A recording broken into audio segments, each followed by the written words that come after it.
diabolical posturing. How I admired people who talked about their vices as though they were distant relatives they'd learned to put up with because they couldn't quite disown them. That and other things. I don't care to remember, like I know myself, hinted at a realm of human experience only others had access to, not I. How I wished I could say such things one day, that I didn't care to remember what I'd done the night in full morning glory. I wondered what were the other things that had necessitated taking a shower. Did you take a shower to perk yourself up because your system wouldn't hold up otherwise? Or did you shower to forget, to wash away all traces of last night's smut and degradation? Ah, to proclaim your vices by shaking your head at them and wash the whole thing down with apricot juice freshly prepared by Mafalda's arthritic fingers and smack your lips afterwards. You save your winnings? Save and invest, Pro. I wish I had your head at your age. I would have spared myself many a mistaken turn, said my father. You, mistaken turns, Pro? Frankly, I can't picture you even imagining a mistaken turn. That's because you see me as a figure, not as a human being. Worse yet, as an old figure. But there were. Mistaken turns, that is. Everyone goes through a period of traviamento. When we take, say, a different turn in life, the other via. Dante himself did. Some recover, some pretend to recover, some never come back. Some chicken out before even starting. And some, for fear of taking any turns, find themselves leading the wrong life, all life long. My mother sighed melodiously, her way of warning present company that this could easily turn into an improvised lecture from the great man himself. Oliver proceeded to crack another egg. He had big bags under his eyes, and he did look gaunt. Sometimes the traviamento turns out to be the right way, Pro, or as good a way as any. My father, who was already smoking at this point, nodded pensively, his way of signifying that he was not an expert on such matters and was more than willing to yield to those who were. At your age I knew nothing, but today everyone knows everything, and everyone talks. Perhaps what Oliver needs is sleep. Tonight, I promise, Senora P, no poker, no drinking. I'll put on clean clothes, go over my manuscript, and after dinner, we'll all watch TV and play canasta, like old folks in Little Italy. But first, he added, with something of a smirk on his face, I need to see Milani for a short while, but tonight, I promise, I'll be the best-behaved boy on the whole Riviera. Which was what happened. After a brief escape to B, he was the green Oliver all day. A child no older than Vimini, with all of her candor and none of her barbs. He also had an enormous selection of flowers sent from the local flower shop. You've lost your mind, my mother said. After lunch he said he would take a nap, the first and last during his entire stay with us. And indeed he did nap. Because when he woke up around 5, he looked as flush as someone who had lost 10 years of his life, ruddy cheeks, eyes all rested, the gauntness gone. He could have passed for my age. As promised, that night we all sat down, there were no guests, and we watched television romances. The best part was how everyone, including Vimini, who wandered in, and Mafalda, who had her seat near the door of the living room, talked back to every scene, predicted its end, by turns outraged by and derisive of the stupidity of the story, the actors, the characters. Why, what would you have done in her place? I would have left him, that's what. And you, Mafalda? Well, in my opinion, I think he should have accepted him the first time she got asked and not shilly-shallied so long. My point exactly. She got what was coming to her. That she did. We were interrupted only once. It was a phone call from the States. Oliver liked to keep his telephone conversations extremely short, curt almost. We heard him utter his unavoidable later, hang up, and before we knew it, he was back asking what he'd missed. He never commented after hanging up. We never asked.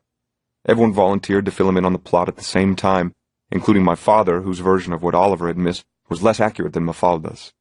There was a lot of noise, with the result that we missed more of the film than Oliver had during his brief call.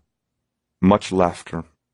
At some point, while we were intently focused on the high drama, Ankise walked into the living room, and, unrolling a soaking old T-shirt, produced the evening's catch, a gigantic sea bass, instantly destined for tomorrow's lunch and dinner, with plenty for everyone who cared to join in. My father decided to pour some grappa for everyone, including a few drops for Vimini. That night, we all went to bed early. Exhaustion was the order of the day.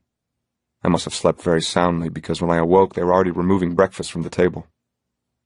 I found him lying on the grass with a dictionary to his left and a yellow pad directly under his chest. I was hoping he'd look gaunt, or be in the mood he'd been in all day yesterday, but he was already hard at work. I felt awkward breaking the silence. I was tempted to fall back on my habit of pretending not to notice him, but that seemed hard to do now, especially when he told me 2 days earlier that he'd seen through my little act. Would knowing we were shamming change anything between us once we were back to not speaking again? Probably not. It might dig the ditch even deeper, because it would be difficult for either of us to believe we were stupid enough to pretend the very thing we'd already confessed was a sham. But I couldn't hold back. I waited for you the other night. I sounded like my mother reproaching my father when he'd come home inexplicably late. I never knew I could sound so peevish. Why didn't you come in town? Came his answer. Dunno. We had a nice time. You would have too. Did you rest at least? In a way. Restless, but okay. He was back to staring at the page he had just been reading, and was mouthing the syllables, perhaps to show his mind was very focused on the page. Are you heading into town this morning? I knew I was interrupting, and hated myself. Later, maybe. I should have taken the hint, and I did, but part of me refused to believe anyone could change so soon. I was going to head into town myself. I see. A book I ordered's finally arrived. I'm going to go pick it up at the bookstore this morning. What book? Armand's. I'll pick it up for you if you want. I looked at him. I felt like a child who, despite all manner of indirect pleas and hints, finds himself unable to remind his parents they'd promised to take him to the toy store. No need beating around the bush. It was just that I was hoping we could go together. You mean like the other day? He added, as though to help me say what I couldn't bring myself to say, but making things no easier by pretending to have forgotten the exact day. I don't think we'll ever do anything like that again. I was trying to sound noble and grave in my defeat. But yes, like that. I could be vague, too. That I, an extremely shy boy, found the courage to say such things could come from one place only. From a dream I'd had 2, perhaps 3 nights running. In my dream, he pleaded with me, saying, "You'll kill me if you stop." I thought I remembered the context, but it embarrassed me so much that I was reluctant, even vis-à-vis myself, to own up to it. I had put a cloak around it, and could only take furtive, hasty peeks. That day belongs to a different time warp. We should learn to leave sleeping dogs. Oliver listened. This voice of wisdom is your most winning trait. He'd lifted his eyes from his pad and was staring me straight in the face, which made me feel terribly uneasy. Do you like me that much, Elio? Do I like you? I wanted to sound incredulous, as though to question how he could ever have doubted such a thing. But then I thought better of it, and was on the point of softening the tone of my answer with a meaningfully evasive perhaps that was supposed to mean absolutely, when I let my tongue loose. Do I like you, Oliver? I worship you. There. I'd said it. I wanted the word to startle him, and to come like a slap in the face so that it might be instantly followed with the most languorous caresses. What's liking when we're talking about worshipping? But I always wanted my verb to carry the persuasive knockout punch with which, not the person who has a crush on us, but their closest friend, takes us aside and says, "Look, I think you ought to know so-and-so worships you." To worship seemed to say more than anyone might have dared say under the circumstances, but it was the safest and ultimately murkiest thing I could come up with. I gave myself credit for getting the truth off my chest, all the while finding a loophole for immediate retreat in case I'd ventured too far. "I'll go with you to B," he said, "but no speeches. No speeches. Nothing. Not a word. What do you say we grab our bikes in half an hour?" "Oh, Oliver," I said to myself on my way to the kitchen for a quick bite to eat, "I'll do anything for you. I'll ride up the hill with you. I'll race you up the road to town, and won't point out the sea where we reach the berm, and I'll wait at the bar in the Piazzetta while you meet with your translator. I'll touch the memorial of the unknown soldier who died on the Piave, and I won't utter a word.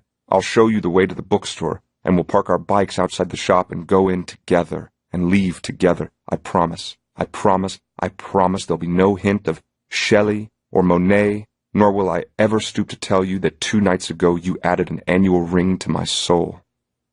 I'm going to enjoy this for its own sake, I kept telling myself. We are 2 young men traveling by bike, and we're going to go to town and come back, and we'll swim, play tennis, eat, drink, and late at night run into each other on the very same piazzetta where 2 mornings ago so much but really nothing was said between us. He'll be with a girl, I'll be with a girl, and we're even going to be happy. Every day, if I don't mess things up, we can ride into town and be back, and even if this is all he is willing to give, I'll take it. I'll settle for less, even, if only to live with these threadbare scraps. We rode our bicycles to town that morning and were done with his translator before long. But even after a hasty coffee at the bar, the bookstore wasn't open yet. So we lingered on the piazzetta. I staring at the war memorial, he looking out at the view of the speckling bay, neither of us saying a word about Shelley's ghost, which shadowed our every step through town and beckoned louder than Hamlet's father. Without thinking, he asked how anyone could drown in such a sea. I smiled right away, because I caught his attempt to backpedal, which instantly brought complicit smiles to our faces, like a passionate wet kiss in the midst of a conversation between 2 individuals who, without thinking, had reached for each other's lips through the scorching red desert both had intentionally placed between them so as not to grope for each other's nakedness. I thought we weren't going to mention it, I began. No speeches, I know. When we returned to the bookshop, we left our bikes outside and went in. This felt special, like showing someone your private chapel, your secret haunt, the place where, as with the berm, one comes to be alone, to dream of others. This is where I dreamed of you before you came into my life. I liked his bookstore manner. He was curious but not entirely focused, interested yet nonchalant, veering between a look at what I found and, of course, how could any bookstore not carry so-and-so?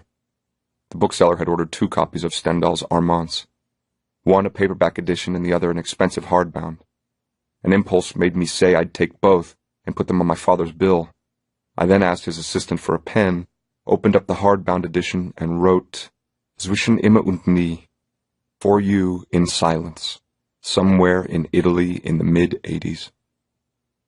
In years to come, if the book was still in his possession, I wanted him to ache.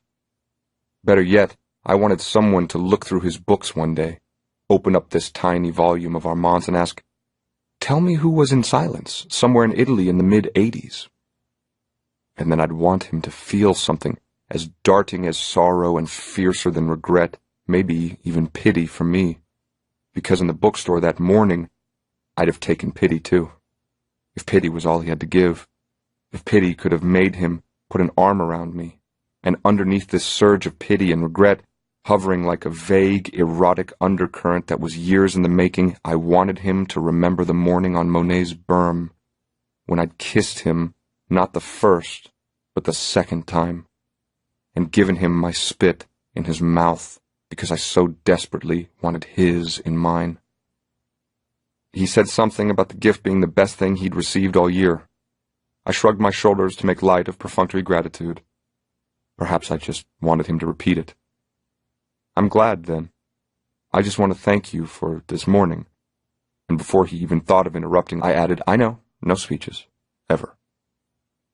On our way downhill, we passed my spot, and it was I this time who looked the other way, as though it had all but slipped my mind.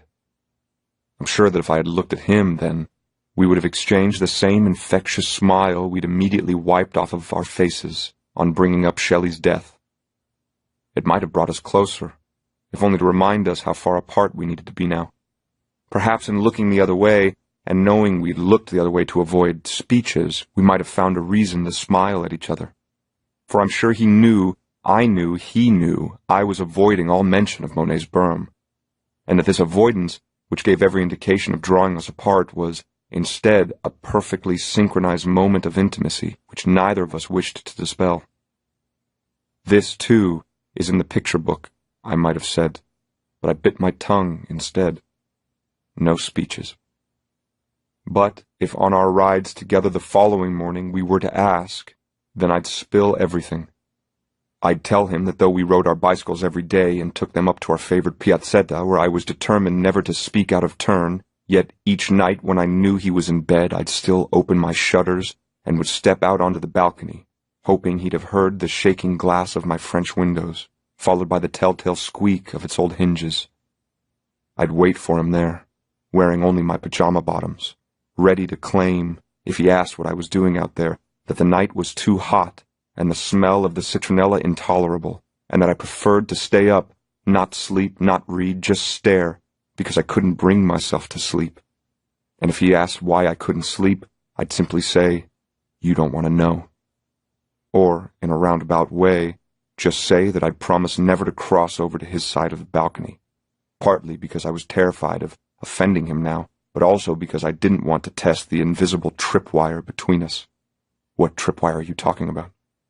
The tripwire which one night, if my dream is too powerful or if I've had more wine than usual, I could easily cross, then push open your glass door and say, "Oliver, it's me.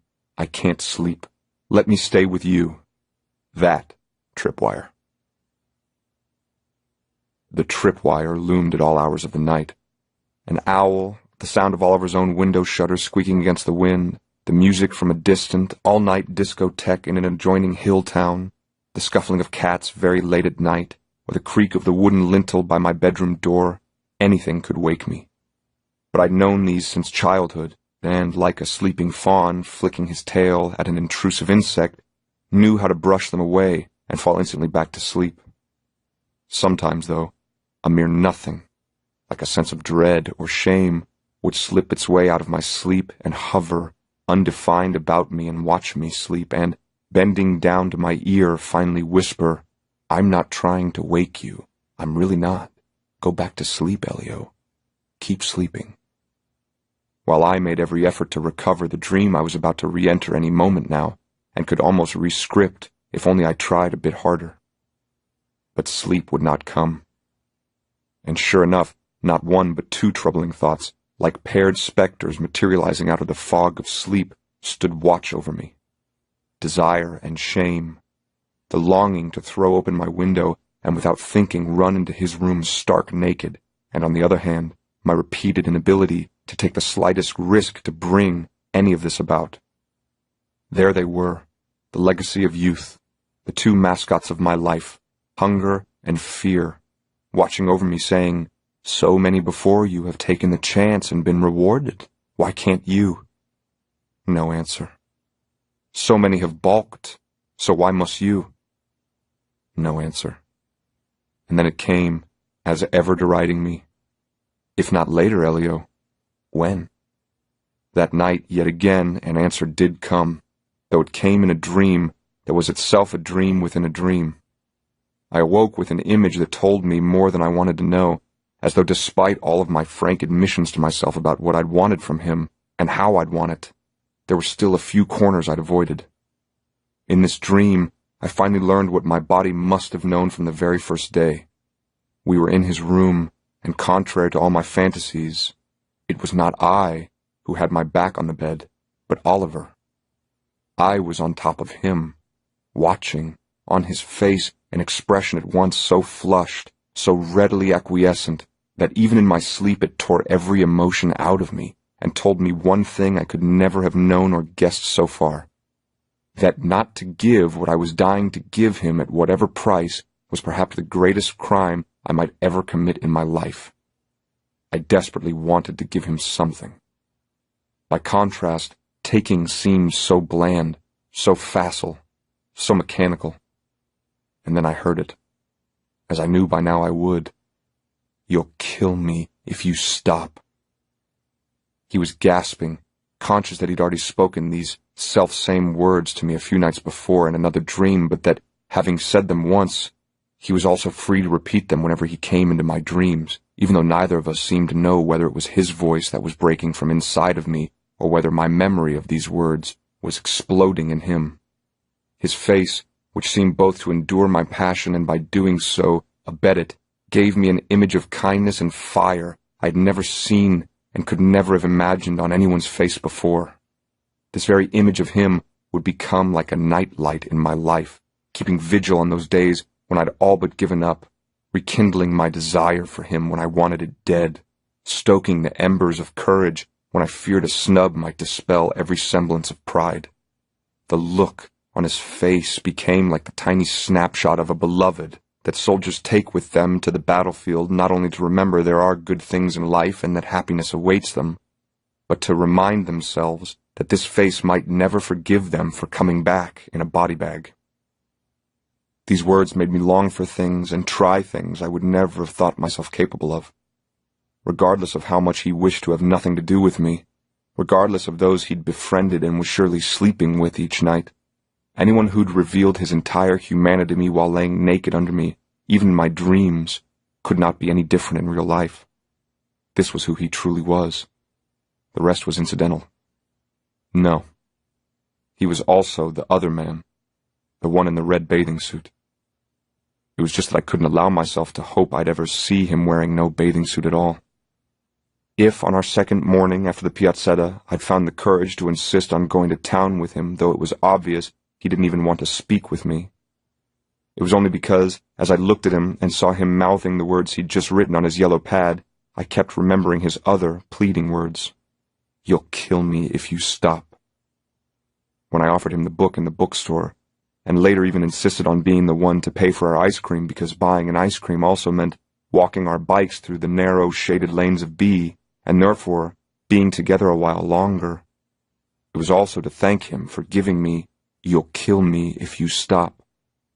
Even when I ribbed him and promised to make no speeches, it was because I was secretly cradling, "You'll kill me if you stop." Far more precious now than any other admission from him. That morning, I'd written it down in my diary, but omitted to say I had dreamt it. I wanted to come back years later and believe, if only for a moment, that he had truly spoken these pleading words to me.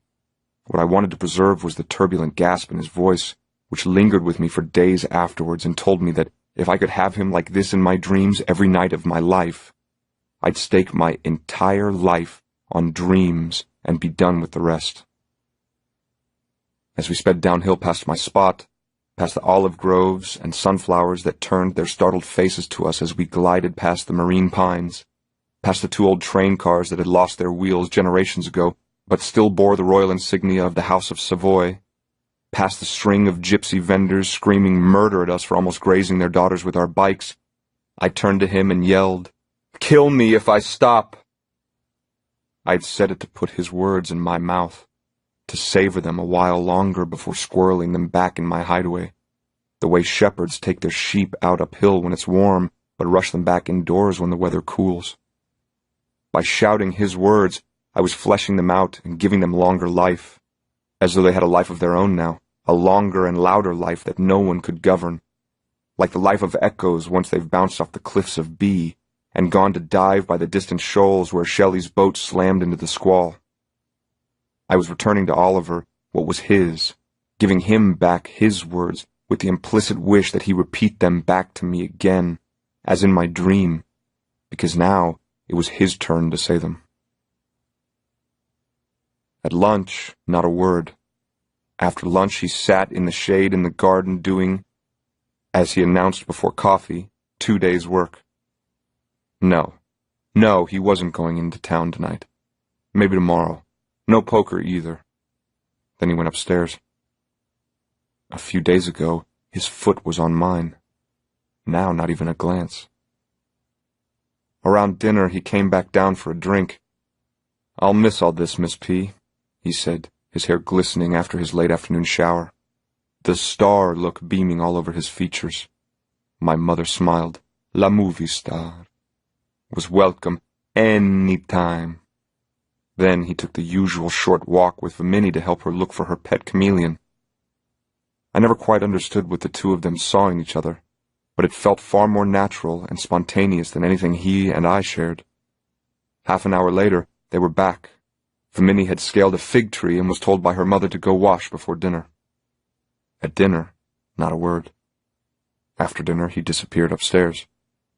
I could have sworn that sometime around 10 or so he'd make a quiet getaway and head to town, but I could see the light drifting from his end of the balcony. It cast a faint, oblique orange band towards the landing by my door. From time to time, I heard him moving. I decided to call a friend to ask if he was headed to town. His mother replied that he'd already left, and yes, he probably had gone to the same place as well. I called another. He too had already left. My father said, "Why don't you call Marcia? Are you avoiding her?" Not avoiding, but she seemed full of complications. "As if you aren't," he added. When I called, she said she wasn't going anywhere tonight. There was a dusky chill in her voice. I was calling to apologize. "I heard you were sick." "It was nothing," I replied. I could come and pick her up by bike, and together we'd ride to B. She said she'd join me. My parents were watching TV when I walked out of the house. I could hear my steps on the gravel. I didn't mind the noise. It kept me company. He'd hear it too, I thought. Marcia met me in her garden. She was seated on an old wrought-iron chair, her legs extended in front of her with just her heels touching the ground. Her bike was leaning against another chair, its handlebar almost touching the ground. She was wearing a sweater. "You made me wait a lot," she said. We left her house via a shortcut that was steeper, but that brought us to town in no time. The light and the sound of the bustling nightlife from the piazzetta were brimming over into the side alleys. One of the restaurants was in the habit of taking out tiny wooden tables and putting them on the sidewalk whenever its clientele overflowed the allotted space on the square. When we entered the piazza, the bustle and commotion filled me with the usual sense of anxiety and inadequacy. Marcia would run into her friends, others were bound to tease. Even being with her would challenge me in one way or another. I didn't want to be challenged. Rather than join some of the people we knew at a table in the cafes, we stood in line to buy 2 ice creams. She asked me to buy her cigarettes as well. Then, with our ice cream cones, we began to walk casually through the crowded piazzetta, threading our way along one street, then another, still another. I liked it when cobblestones glistened in the dark, liked the way she and I ambled about lazily as we walked our bikes through town, listening to the muffled chatter of TV stations coming from behind open windows. The bookstore was still open, and I asked her if she minded. No, she didn't mind. She'd come in with me. We leaned our bikes against the wall. The beaded fly curtain gave way to a smoky, musty room littered with over-brimming ashtrays. The owner was thinking of closing soon, but the Schubert Quartet was still playing, and a couple in their mid-20s, tourists, were thumbing through books in the English language section, probably looking for a novel with local color. How different from that morning when there hadn't been a soul about, and blinding sunlight and the smell of fresh coffee had filled the shop. Marcia looked over my shoulder while I picked up a book of poetry on the table and began to read one of the poems. I was about to turn the page when she said she hadn't finished reading yet. I liked this. Seeing the couple next to us about to purchase an Italian novel in translation, I interrupted their conversation and advised against it. This is much, much better. It's set in Sicily, not here, but it's probably the best Italian novel written this century. "We've seen the movie," said the girl. "Is it as good as Calvino, though?" I shrugged my shoulders. Marcia was still interested in the same poem and was actually rereading it. Calvino is nothing in comparison, lint and tinsel.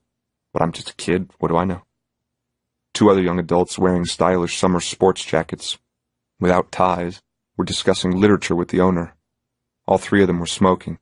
On the table next to the cashier stood a clutter of mostly emptied wine glasses, and next to them one large bottle of port. The tourists, I noticed, were holding emptied glasses. Obviously, they'd been offered wine during the book party. The owner looked over to us, and with a silent glance that wished to apologize for interrupting, asked if we wanted some port as well.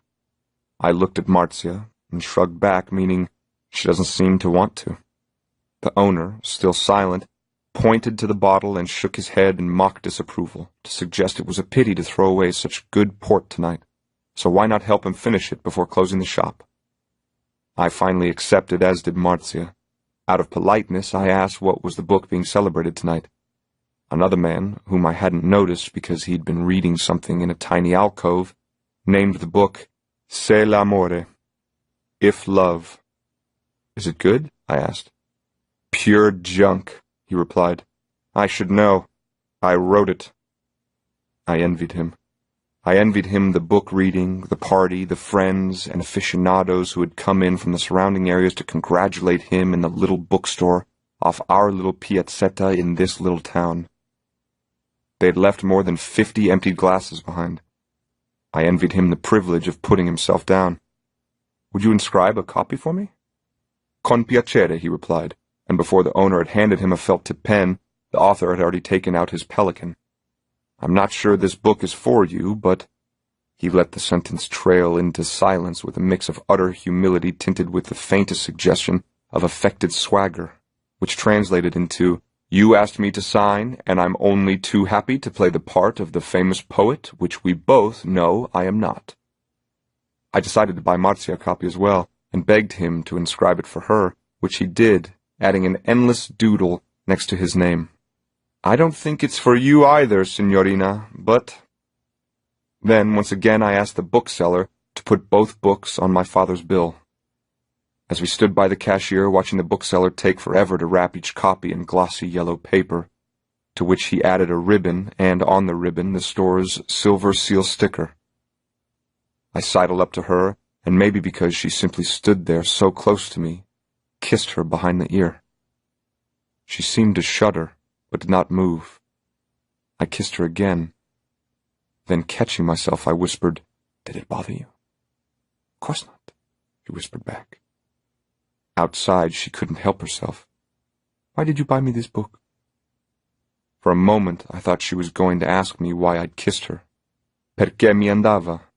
Because I felt like it. "Yes, but why did you buy it for me? Why buy me a book?" I don't understand what you're asking."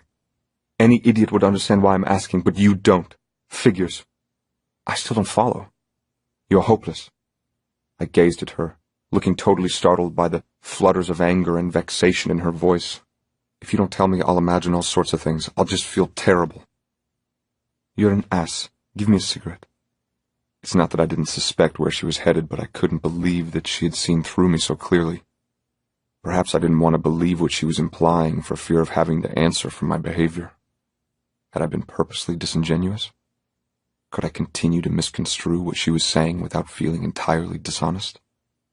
Then I had a brilliant insight. Perhaps I'd been ignoring every one of her signals on purpose, to draw her out. This is the shy and ineffectual call strategy. Only then, by a ricochet mechanism that totally surprised me, did it hit me. Had Oliver been doing the same with me? Intentionally ignoring me all the time, the better to draw me in? Wasn't this what he implied when he'd said he'd seen through my own attempts to ignore him? We left the bookstore and lit 2 cigarettes. A minute later we heard a loud metallic rattle. The owner was lowering the steel shutter. "Do you really like to read that much?" she asked as we ambled our way casually in the dark towards the piazzetta. I'd looked at her as if she asked me if I loved music, or bread and salted butter, or ripe fruit in the summertime. "Don't get me wrong," she said. "I like to read too, but I don't tell anyone." At last, I thought, someone who speaks the truth. I asked her why she didn't tell anyone. "I don't know." This was more her way of asking for time to think or to hedge before answering. People who read are hiders. They hide who they are. People who hide don't always like who they are. Do you hide who you are? Sometimes. Don't you? Do I? I suppose. And then, contrary to my every impulse, I found myself stumbling into a question I might otherwise never have dared ask. Do you hide from me? No, not from you. Or maybe, yes, a bit. Like what? You know exactly like what. Why do you say that? Why? Because I think you can hurt me, and I don't want to be hurt. She thought for a moment. Not that you mean to hurt anyone, but because you're always changing your mind, always slipping, so no one knows where to find you. You scare me. We were both walking so slowly that when we stopped our bicycles, neither took note. I leaned over and kissed her lightly on the lips. She took her bike and placed it against the door of a closed shop, and leaning against a wall, said, "Kiss me again?" Using my kickstand, I stood the bike in the middle of the alley and once we were close, I held her face with both hands, then leaned into her as we began to kiss. My hands under her shirt, hers in my hair. I loved her simplicity, her candor. It was in every word she'd spoken to me that night, untrammeled, frank, human, and in the way her hips responded to mine now, without inhibition, without exaggeration, as though the connection between lips and hips in her body was fluid and instantaneous. A kiss on the mouth was not a prelude to a more comprehensive contact. It was already contact in its totality. There was nothing between our bodies but our clothes, which was why I was not caught by surprise when she slipped a hand between us and down into my trousers and said, "Se duro, duro. You're so hard." It was her frankness, unfettered and unstrained, that made me harder yet now. I wanted to look at her, stare her in the eyes as she held me in her hand, tell her how long I'd wanted to kiss her, and say something to show that the person who called her tonight and picked her up at her house was no longer the same cold, lifeless boy. But she cut me short. "Baciami ancora. Kiss me again." I kissed her again, but my mind was racing ahead to the berm. Should I propose it? We would have to ride our bikes for 5 minutes, especially if we took her shortcut and made our way directly through the olive groves. I knew we'd run into other lovers around there. Otherwise there was the beach. I'd used the spot before, everyone did. I might propose my room. No one at home would have known, or for that matter cared. An image flitted through my mind, she and I sitting in the garden every morning after breakfast, she wearing her bikini, always urging me to walk downstairs and join her for a swim. "Ma tu mi vuoi veramente bene? Do you really care for me?" she asked. Did it come from nowhere, or was this the same wounded look in need of soothing which had been shadowing our steps ever since we'd left the bookstore? I couldn't understand how boldness and sorrow, how "you're hard" and "do you really care for me" could be so thoroughly bound together. Nor could I begin to fathom how someone so seemingly vulnerable, hesitant and eager to confide so many uncertainties about herself could, with one and the same gesture, reach into my pants with unabashed recklessness and hold on to my cock and squeeze it. While kissing her more passionately now, and with our hands straying all over each other's bodies, I found myself composing the note I resolved to slip under his door that night. Can't stand the silence. I need to speak to you. By the time I was ready to slip the note under his door, it was already dawn. Marcia and I had made love in a deserted spot on the beach, a place nicknamed the Aquarium, where the night's condoms would unavoidably gather and be seen floating among the rocks like returning salmon in trapped water. We planned to meet later in the day. Now, as I made my way home, I loved her smell on my body, on my hands. I would do nothing to wash it away. I'd keep it on me till we met in the evening. Part of me still enjoyed luxuriating on this newfound, beneficent wave of indifference, verging on distaste for Oliver that both pleased me and told me how fickle I ultimately was. Perhaps he sensed that all I wanted from him was to sleep with him and to be done with him, and had instinctively resolved to have nothing to do with me. To think that a few nights ago I had felt so strong an urge to host his body in mine that I'd nearly jumped out of bed to seek him out in his room. Now the idea couldn't possibly arouse me. Perhaps this whole thing with Oliver had been a canicular rut, and I was well rid of it. By contrast, all I had to do was smell Marcia on my hand, and I loved the all-woman in every woman. I knew the feeling wouldn't last long, and that, as with all addicts, it was easy to forswear an addiction immediately after a fix. Scarcely an hour later, Oliver came back to me au galop, to sit in bed with him and offer him my palm and say, "Here, smell this," and then watch him sniff at my hand, holding it ever so gently in both of his, finally placing my middle finger to his lips, and then suddenly all the way into his mouth. I tore out a sheet of paper from a school notebook. "Please don't avoid me." Then I rewrote it. "Please don't avoid me. It kills me." Which I rewrote. "Your silence is killing me. Way too over the top. Can't stand thinking you hate me. Too plangent. No, make it less lachrymose. But keep the trite death speech. I'd sooner die than know you hate me. At the last minute I came back to the original. Can't stand the silence. I need to speak to you. I folded the piece of lined paper and slipped it under his door with the resigned apprehension of Caesar crossing the Rubicon. There was no turning back now. Jacta alia est. Caesar had said it. The die is cast. It amused me to think that the verb to throw, jacere, in Latin, has the same root as the verb to ejaculate. No sooner had I thought this than I realized that what I wanted was to bring him not just the scent on my fingers, but, dried on my hand, the imprint of my semen. 15 minutes later, I was prey to two countervailing emotions, regret that I had sent the message, and regret that there wasn't a drop of irony in it. At breakfast, when he finally showed up after his jog, all he asked without raising his head was whether I enjoyed myself last night, the implication being I had gone to bed very late. Insomma, so-so, I replied, trying to keep my answer as vague as possible, which was always my way of suggesting I was minimizing a report that would have been too long otherwise. Must be tired, then, was my father's ironic contribution to the conversation. Or was it poker that you were playing, too? I don't play poker. My father and Oliver exchanged significant glances. Then they began discussing the day's workload, and I lost him. Another day of torture. When I went back upstairs to fetch my books, I saw the same folded piece of lined notebook paper on my desk. He must have stepped into my room using the balcony door and placed it where I'd spot it. If I read it now, it would ruin my day. But if I put off reading it, the whole day would become meaningless, and I wouldn't be able to think of anything else. In all likelihood, he was tossing it back to me without adding anything on it. As though to mean, I found this on the floor. It's probably yours. Later. Or it might mean something far more blunted. No reply. Grow up. I'll see you at midnight. That's what he had added under my words. He had delivered it before breakfast.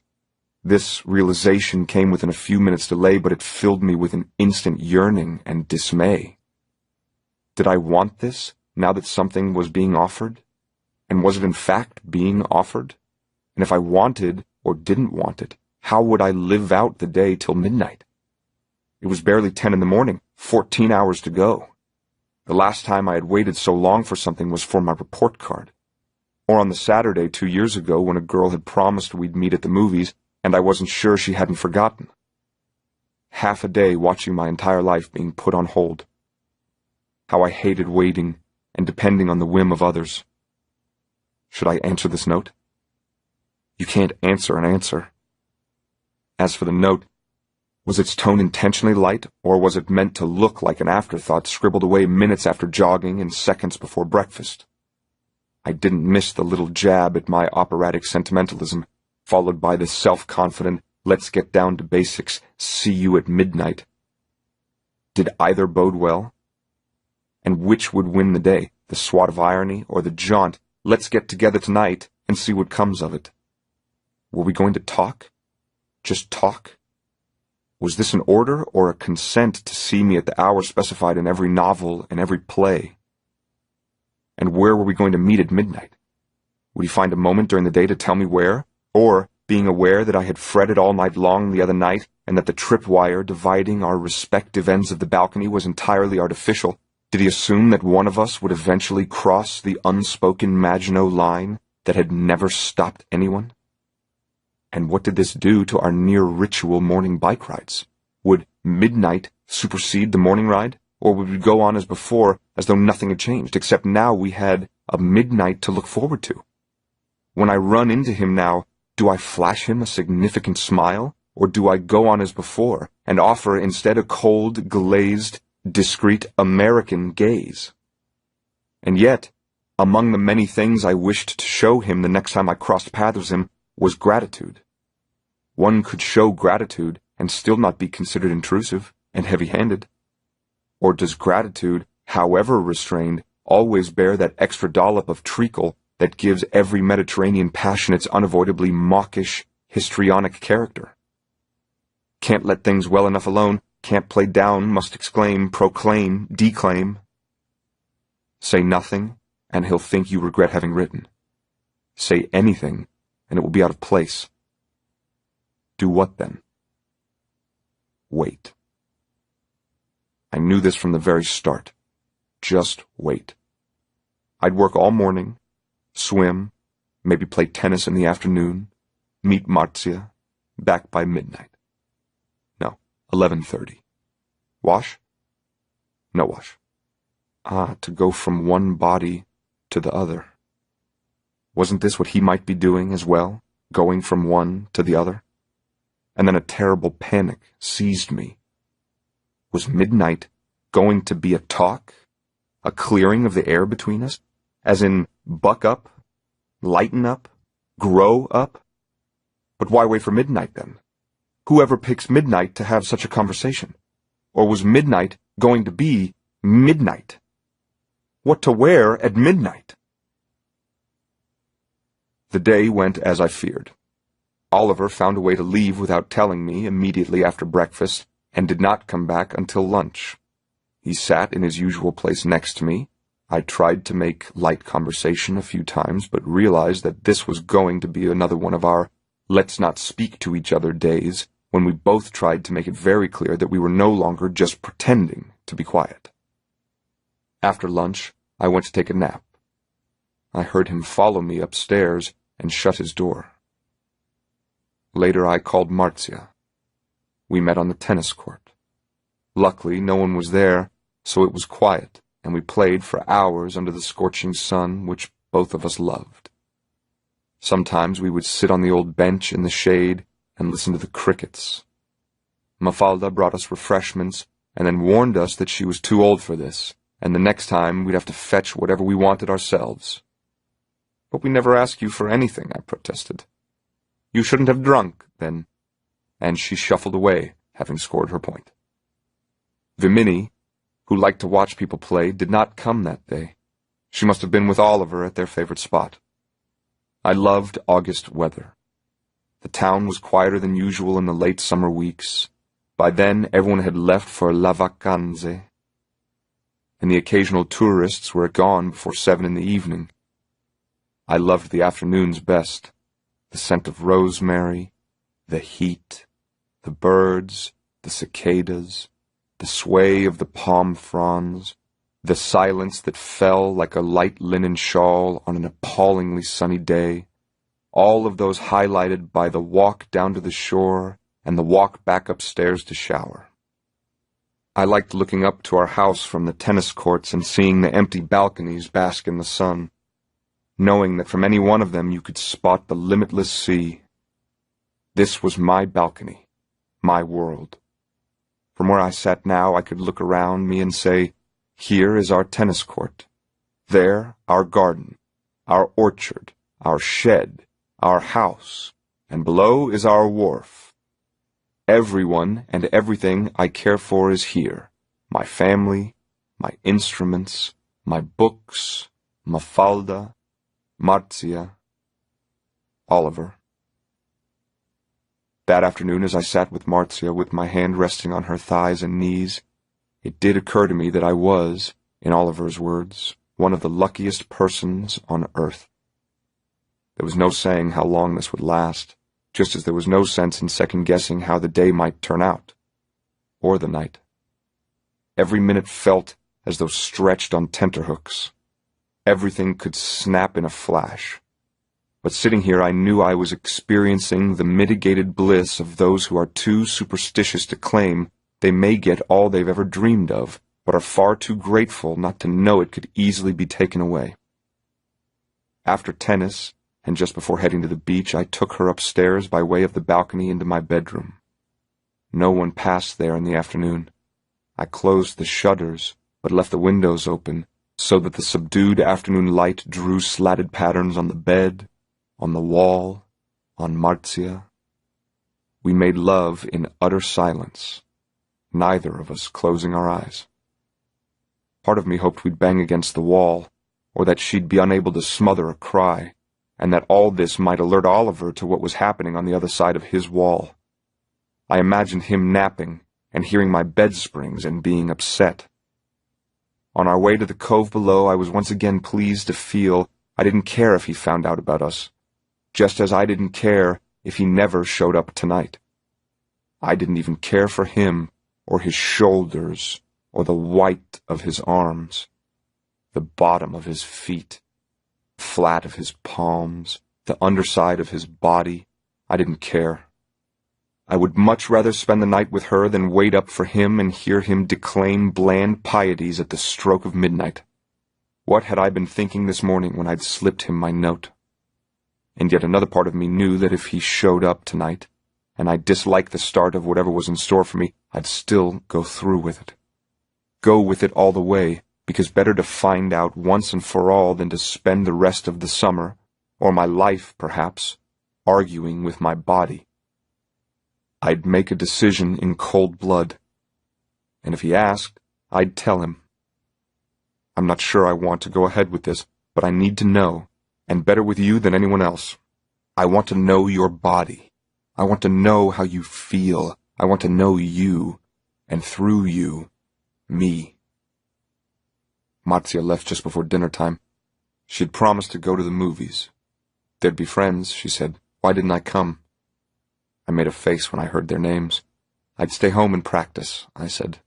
I thought you practiced every morning. This morning I started late, remember? She intercepted my meaning and smiled. 3 hours to go. There'd been a mournful silence between us all afternoon. If I hadn't had his word that we were going to talk later, I don't know how I would have survived another day like this. At dinner, our guests were a semi-employed adjunct professor of music and a gay couple from Chicago who insisted on speaking terrible Italian. The two men sat next to each other, facing my mother and me. One of them decided to recite some verses by Pascoli, to which Mafalda, catching my look, made her usual smorfia, meant to elicit a giggle from me. My father had warned me not to misbehave in the presence of the scholars from Chicago. I said I would wear the purple shirt given me by a distant cousin from Uruguay. My father laughed it off, saying I was too old not to accept people as they were. But there was a glint in his eyes when both showed up wearing purple shirts. They'd both stepped out from either side of the cab at the same time, and each carried a bunch of white flowers in his hand. They looked, as my father must have realized, like a flowery, gussied-up version of 1010's Thompson and Thompson twins. I wondered what their life together was like. It seemed strange to be counting the minutes during supper, shadowed by the thought that tonight I had more in common with 1010's twins than with my parents or anyone else in the world. I looked at them, wondering who was top and who was bottom, Tweedledee or Tweedledum. It was almost 11 when I said I was going to sleep and said good night to my parents and the guests. What about Marzia? Asked my father, that unmistakable lambent look in his eyes. Tomorrow, I replied. I wanted to be alone. Shower. A book. A diary entry, perhaps. Stay focused on midnight, yet keep my mind off every aspect of it. On my way up the staircase, I tried to imagine myself coming down this very staircase tomorrow morning. By then, I might be someone else. Did I even like this someone else, whom I didn't yet know, and who might not want to say good morning then, or have anything to do with me for having brought him to this pass? Or would I remain the exact same person walking up the staircase, with nothing about me changed, and not one of my doubts resolved? Or nothing at all might happen. He could refuse, and, even if no one found out I had asked him, I'd still be humiliated, and for nothing. He'd know. I'd know. But I was past humiliation. After weeks of wanting and waiting and, let's face it, begging and being made to hope and fight every access of hope, I'd be devastated. How do you go back to sleep after that? Slink back into your room and pretend to open a book and read yourself to sleep? Or how do you go back to sleep no longer a virgin? There was no coming back from that. What had been in my head for so long would now be out in the real world, no longer afloat in my forever land of ambiguities. I felt like someone entering a tattoo parlor, and taking a last long look at his bare left shoulder. Should I be punctual? Be punctual, and say, "Ooh, the witching hour." Soon I could hear the voices of the two guests rising from the courtyard. They were standing outside, probably waiting for the adjunct professor to drive them back to their pension. The adjunct was taking his time, and the couple were simply chatting outside, one of them giggling. At midnight, there wasn't a sound coming from his room. Could he have stood me up again? That would be too much. I hadn't heard him come back. He'd just have to come to my room then. Or should I still go to his?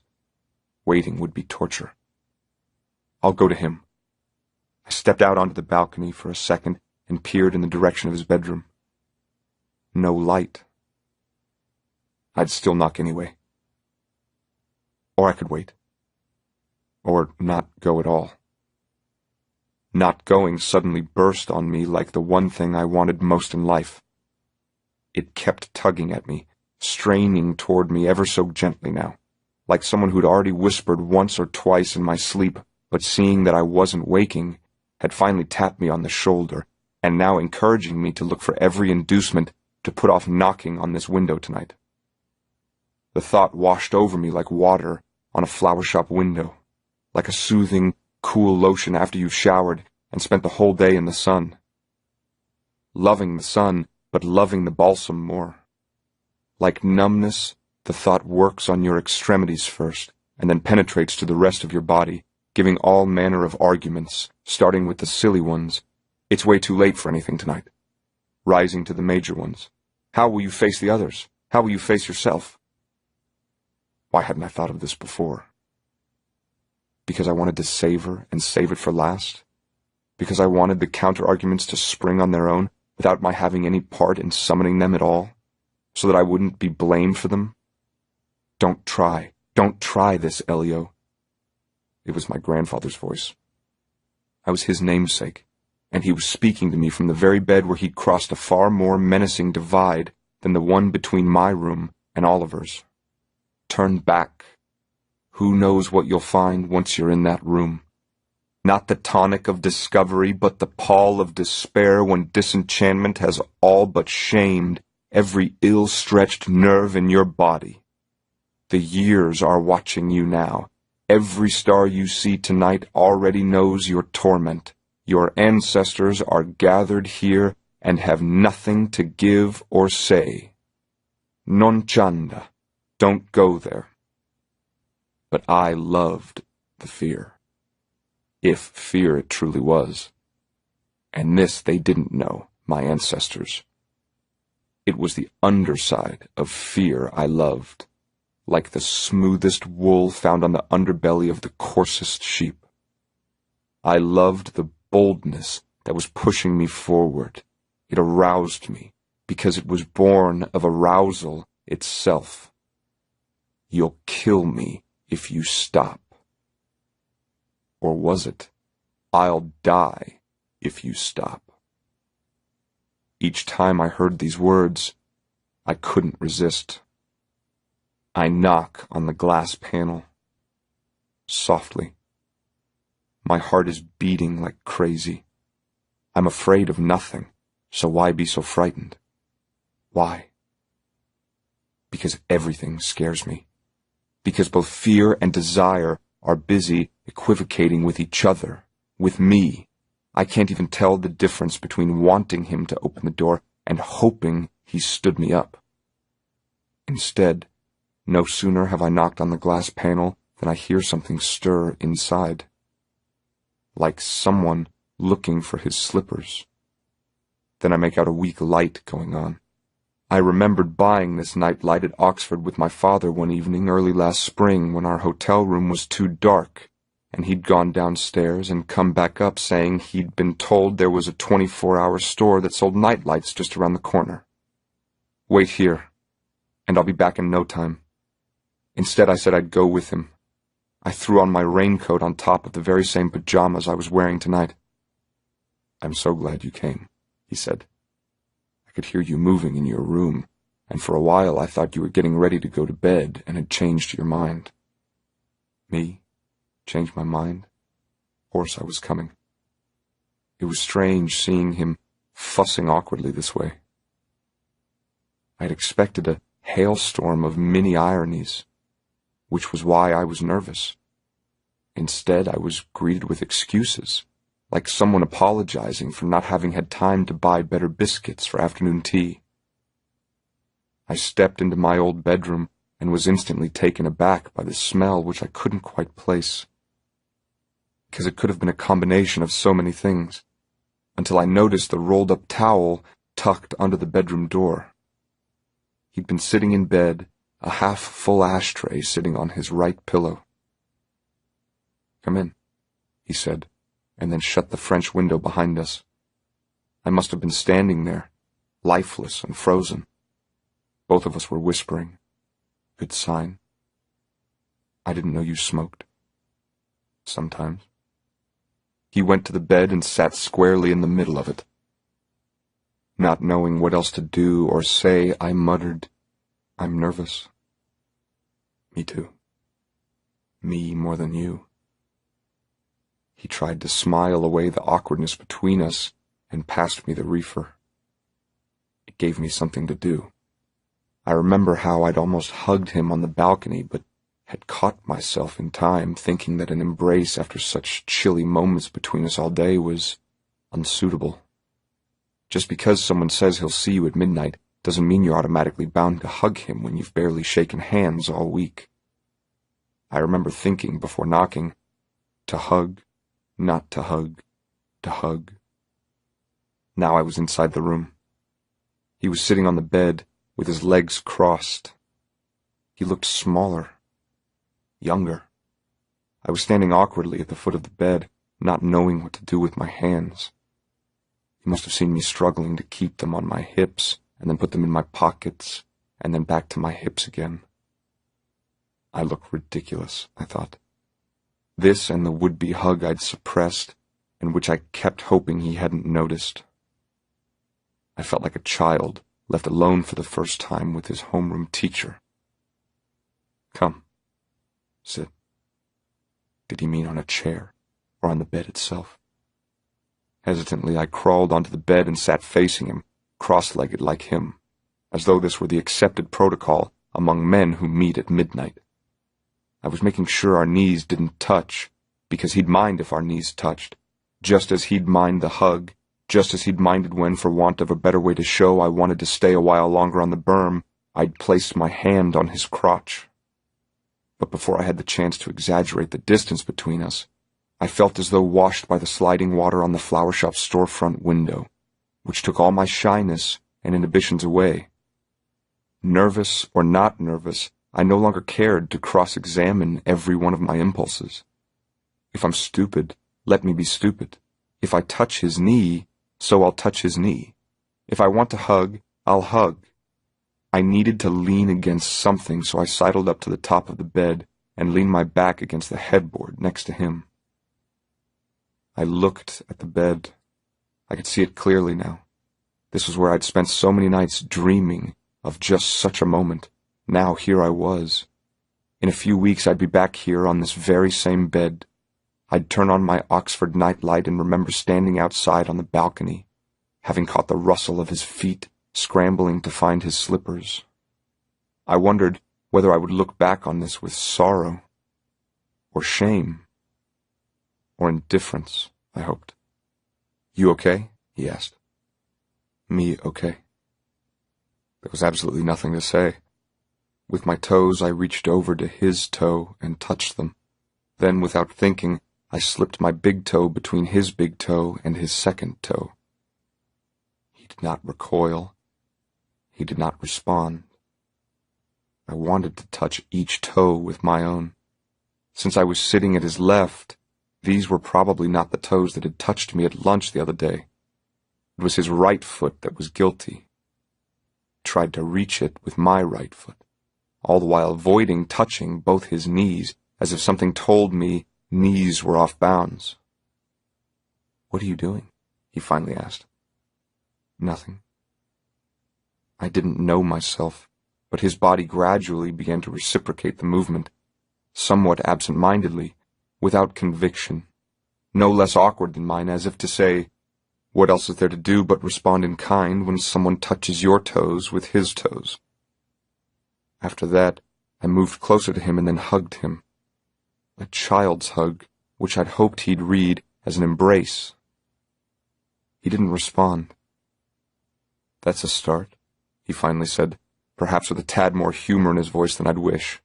Instead of speaking, I shrugged my shoulders, hoping he'd feel my shrug and not ask any more questions. I did not want us to speak. The less we spoke, the more unrestrained our movements. I liked hugging him. Does this make you happy? He asked.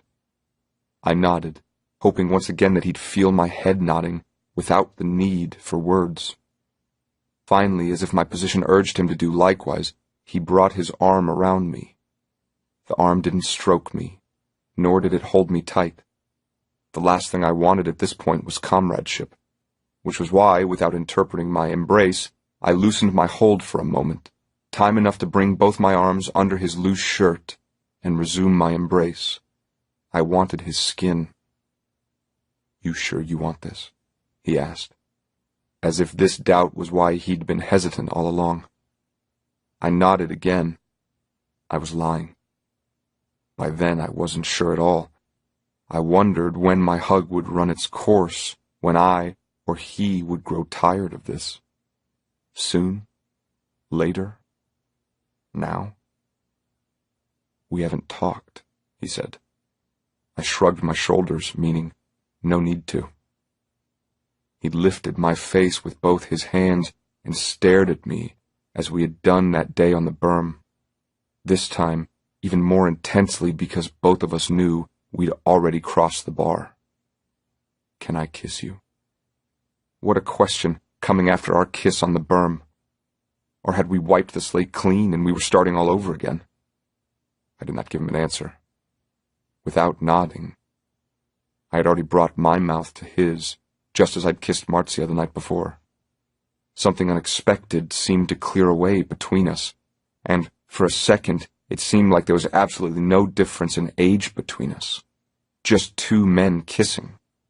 Even this seemed to dissolve, as I began to feel we were not even two men, just two beings. I loved the egalitarianism of the moment. I loved feeling younger and older, human to human, man to man, Jew to Jew. I loved the nightlight. It made me feel snug and safe, as I'd felt that night in our hotel room in Oxford. I even loved the stale, wan feel of my old bedroom, which was littered with his things, but which somehow became more livable under his stewardship than mine. A picture here, a chair turned into an end table, books, cards, music. I decided to get under the covers. I loved the smell. I wanted to love the smell. I even liked the fact that there were things on the bed that hadn't been removed, and which I kept kneeing into and didn't mind encountering when I slipped a foot under them, because they were a part of his bed, his life, his world. He got under the covers too, and before I knew it, started to undress me. I'd worried about how I'd go about undressing, how, if he wasn't going to help, I'd do what so many girls did in the movies, take off my shirt, drop my pants, and just stand there, stark naked, arms hanging down, meaning this is who I am, this is how I'm made, here, take me, I'm yours. But his move had solved the problem. He was whispering, off and off and off and off, which made me laugh, and suddenly I was totally naked, feeling the weight of the sheet on my cock, not a secret left in the world, because wanting to be in bed with him was my only secret, and here I was sharing it with him. How wonderful to feel his hands all over me under the sheets, as if part of us, like an advanced scouting party, had already arrived at intimacy, while the rest of us, exposed outside the sheets, was still struggling with niceties. Like latecomers stamping their feet in the cold while everyone else is warming hands inside the crowded nightclub. He was still dressed, and I wasn't. I loved being naked before him. Then he kissed me, and kissed me again, deeply this second time, as if he too was finally letting go. At some point I realized he'd been naked for a long while, though I hadn't noticed him undress, but there he was. Not a part of him wasn't touching me. Where had I been? I'd been meaning to ask the tactful health question, but that too seemed to have been answered a while ago, because when I finally did find the courage to ask him, he replied, "I already told you, I'm okay." "Did I tell you I was okay too?" "Yes," he smiled. I looked away because he was staring at me, and I knew I was flushed, and I knew I'd made a face, though I still wanted him to stare at me even if it embarrassed me, and I wanted to keep staring at him too, as we settled in our mock wrestling position, his shoulders rubbing my knees. How far we had come from the afternoon when I'd taken off my underwear and put on his bathing suit, and thought this was the closest his body would ever come to mine. Now this. I was on the cusp of something, but I also wanted it to last forever because I knew there'd be no coming back from this. When it happened not as I'd dream it would, but with a degree of discomfort that forced me to reveal more of myself than I cared to reveal. I had an impulse to stop him, and when he noticed, he did ask, but I did not answer, or did not know what to answer, and an eternity seemed to pass between my reluctance to make up my mind and his instinct to make it up for me.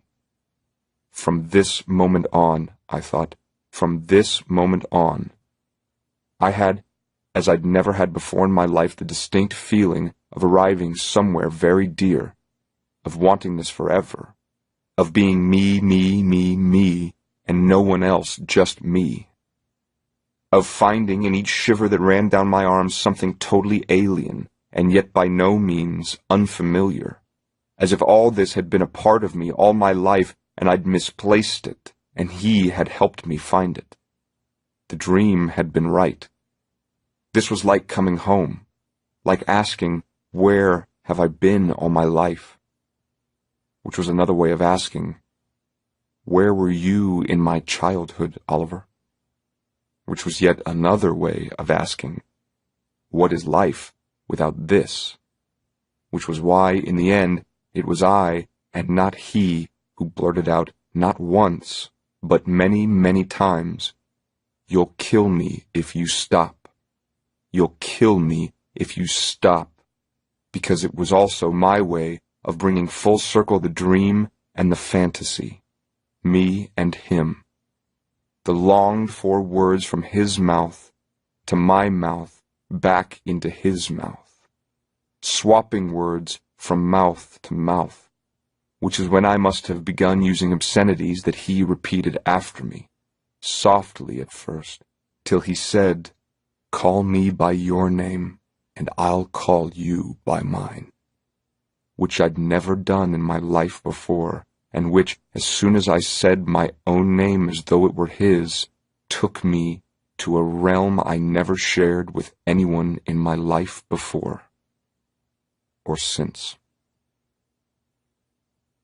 Had we made noise? He smiled. Nothing to worry about. I think I might have sobbed even, but I wasn't sure. He took his shirt and cleaned me with it. Mafalda always looks for signs.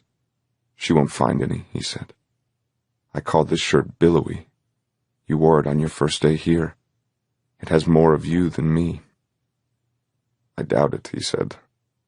He wouldn't let go of me yet, but as our bodies separated, I seemed to remember, though ever so distantly, that a while back I had absent-mindedly shoved away a book which ended up under my back while he was still inside me. Now it was on the floor. When had I realized it was a copy of C'est l'amore? Where had I found time in the heat of passion even to wonder whether he'd been to the book party on the same night I'd gone there with Marzia? Strange thoughts that seemed to drift in from long, long ago, no more than half an hour later. It must have come to me a while later, when I was still in his arms. It woke me before I even realized I had dozed off, filling me with a sense of dread and anxiety I couldn't begin to fathom. I felt queasy, as if I'd been sick and needed not just many showers to wash everything off, but a bath in mouthwash. I needed to be far away, from him, from this room, from what we'd done together. It was as though I were slowly landing from an awful nightmare but wasn't quite touching the ground yet, and wasn't sure I wanted to, because what awaited was not going to be much better, though I knew I couldn't go on hanging on to that giant amorphous blob of a nightmare that felt like the biggest cloud of self-loathing and remorse that ever wafted into my life. I would never be the same. How had I let him do these things to me, and how eagerly had I participated in them, and spurred them on, and then waited for him, begging him, please, don't stop. Now this goo was matted on my chest as proof that I had crossed a terrible line. Not vis-a-vis those I held dearest, not even vis-a-vis myself, or anything sacred, or the race itself that had brought us this close, not even vis-a-vis Marcia, who stood now like a far-flung siren on a sinking reef, distant and irrelevant, cleansed by lapping summer waves, while I struggled to swim out to her, clamoring from a whirlpool of anxiety in the hope that she'd be part of the collection of images to help me rebuild myself by daybreak. It was not these I had offended, but those who were yet unborn or unmet, whom I'd never be able to love without remembering this mass of shame and revolution rising between my life and theirs. It would haunt and sully my love for them, and between us there would be this secret that could tarnish everything good in me. Or had I offended something even deeper? What was it? Had the loathing I'd felt always been there, though camouflaged, and all I'd needed was a night like this to let it out? Something bordering on nausea, something like remorse, was that it then? It began to grip me and seemed to define itself ever more clearly the more I became aware of incipient daylight through our windows. Like the light, though, remorse, if remorse indeed it was, seemed to fade for a little while. But when I lay in bed and felt uncomfortable, it came back on the double as if to score a point each time I thought I'd felt the last of it. I had known it would hurt. What I hadn't expected was that the hurt would find itself coiled and twisted into sudden pangs of guilt. No one had told me about this either. Outside it was clearly dawn now. Why was he staring at me? Had he guessed what I was feeling? "You're not happy," he said. I shrugged my shoulders. It was not him I hated, but the thing we'd done. I didn't want him looking into my heart just yet. Instead, I wanted to remove myself from this bog of self-loathing and didn't know how to do it. "You're feeling sick about it, aren't you?" Again, I shrugged the comment away. "I knew we shouldn't have." "I knew it," he repeated. For the first time in my life, I watched him balk, prey to self-doubt. "We should have talked." "Maybe," I said. Of all the things I could have uttered that morning, this insignificant maybe was the cruelest. "Did you hate it?" No, I didn't hate it at all. But what I felt was worse than hate. I didn't want to remember, didn't want to think about it. Just put it away. It never happened. I'd tried it, and it didn't work for me. Now I wanted my money back. Roll back the film. Take me back to the moment when I'm almost stepping onto the balcony, barefoot.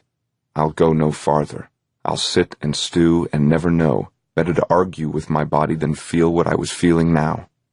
Elio, we warned you, didn't we? Here I was in his bed, staying put out of an exaggerated sense of courtesy. "You can go to sleep if you want," he said, perhaps the kindest words he'd ever spoken to me, a hand on my shoulder, while I, Judas-like, kept saying to myself, if he only knew. If only he knew I wanted to be leagues and a lifetime away from him. I hugged him. I closed my eyes. "You're staring at me," I said, with my eyes still shut. I liked being stared at with my eyes shut. I needed him as far away as possible if I wanted to feel better and forget, but I needed him close by in case the thing took a turn for the worse and there was no one to turn to. Meanwhile, another part of me was actually happy the whole thing was behind me. He was out of my system. I would pay the price. The questions were, would he understand? And would he forgive? Or was this another trick to stave off one more excess of loathing and shame? Early in the morning, we went for a swim together. It felt to me that this was the last time we'd ever be together like this. I would go back into my room, fall asleep, wake up, have breakfast, take out my scorebook, and spend those marvelous morning hours immersed in transcribing the Haydn, occasionally feeling a sting of anxiety in anticipating his renewed snub at the breakfast table, only to remember that we were past that stage now, that I'd had him inside me barely a few hours ago, and that later he'd come all over my chest, because he said he wanted to, and I let him. Perhaps because I hadn't come yet, and it thrilled me to watch him make faces and peek before my very eyes. Now he walked almost knee-deep into the water with his shirt on. I knew what he was doing. If Mafalda asked, he'd claim it got wet by accident. Together we swam to the big rock. We spoke. I wanted him to think that I was happy being with him. I had wanted the sea to wash away the gunk off my chest, yet here was his semen, clinging to my body. In a short while, after soap and shower, all my doubts about myself, which had started 3 years before, when an anonymous young man riding a bike had stopped, gotten off, put a hand around my shoulder, and with that gesture either stirred or hastened something that might have taken much, much longer to work itself into consciousness. All of these could now finally be washed away as well, dispelled as an evil rumor about me, or a false belief, released like a genie who'd served his sentence and was now being cleansed with the soft, radiant scent of chamomile soap found in every one of our bathrooms. We sat on one of the rocks and talked. Why hadn't we talked like this before? I'd have been less desperate for him, and we'd have been able to have this kind of relationship weeks earlier. Perhaps we might have avoided sleeping together. I wanted to tell him that I'd made love to Marzia the other night, not 200 yards away from where we stood right now. But I kept quiet. Instead, we spoke of Haydn's "It is finished," which I'd just finished transcribing. I could speak about this and not feel I was doing it to impress him, or to draw his attention, or to put up a wobbly footbridge between us. I could speak about the Haydn for hours. What a lovely friendship this might have been. It never occurred to me, as I was going through the heady motions of feeling over and done with him and even a tad disappointed, that I'd so easily recovered after a spell of so many weeks, that this desire to sit and discuss Haydn in so unusually relaxed a manner as we were doing right now was my most vulnerable spot, and that if desire had to resurface, it could just as easily sneak in through this very gate, which I'd always assumed the safest, as through the sight of his near-naked body by the swimming pool. At some point he interrupted me. "You okay?" "Fine. Fine," I replied. Then, with an awkward smile, as if correcting his initial question, "Are you okay everywhere?" I smiled back faintly, knowing I was already clamming up, shutting the doors and windows between us, blowing out the candles because the sun was finally up again, and shame cast long shadows. I know what you meant, sore.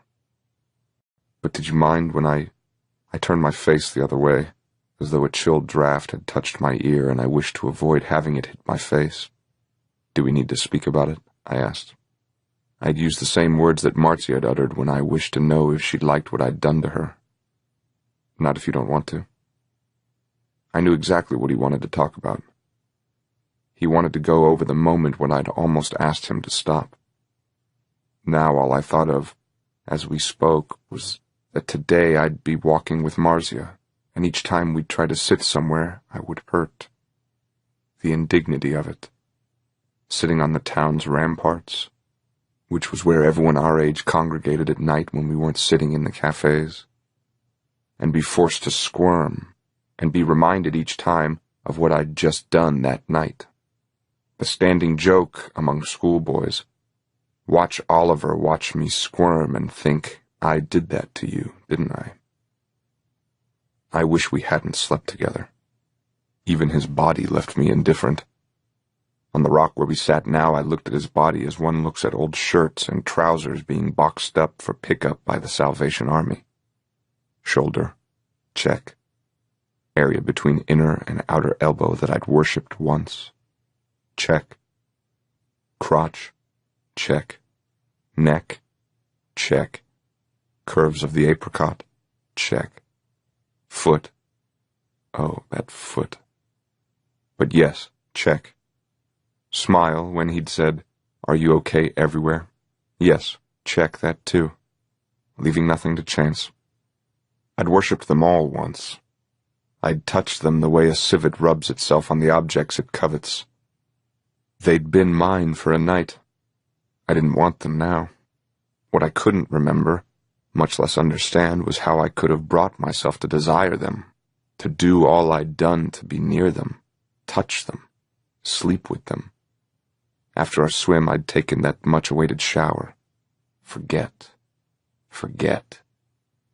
As we were swimming back, he asked, as though it were an afterthought, "Are you going to hold last night against me?" "No," I answered. But I'd answered too swiftly for someone who'd meant what he was saying. To soften the ambiguity of my no, I said I'd probably want to sleep all day. I don't think I'll be able to ride my bike today.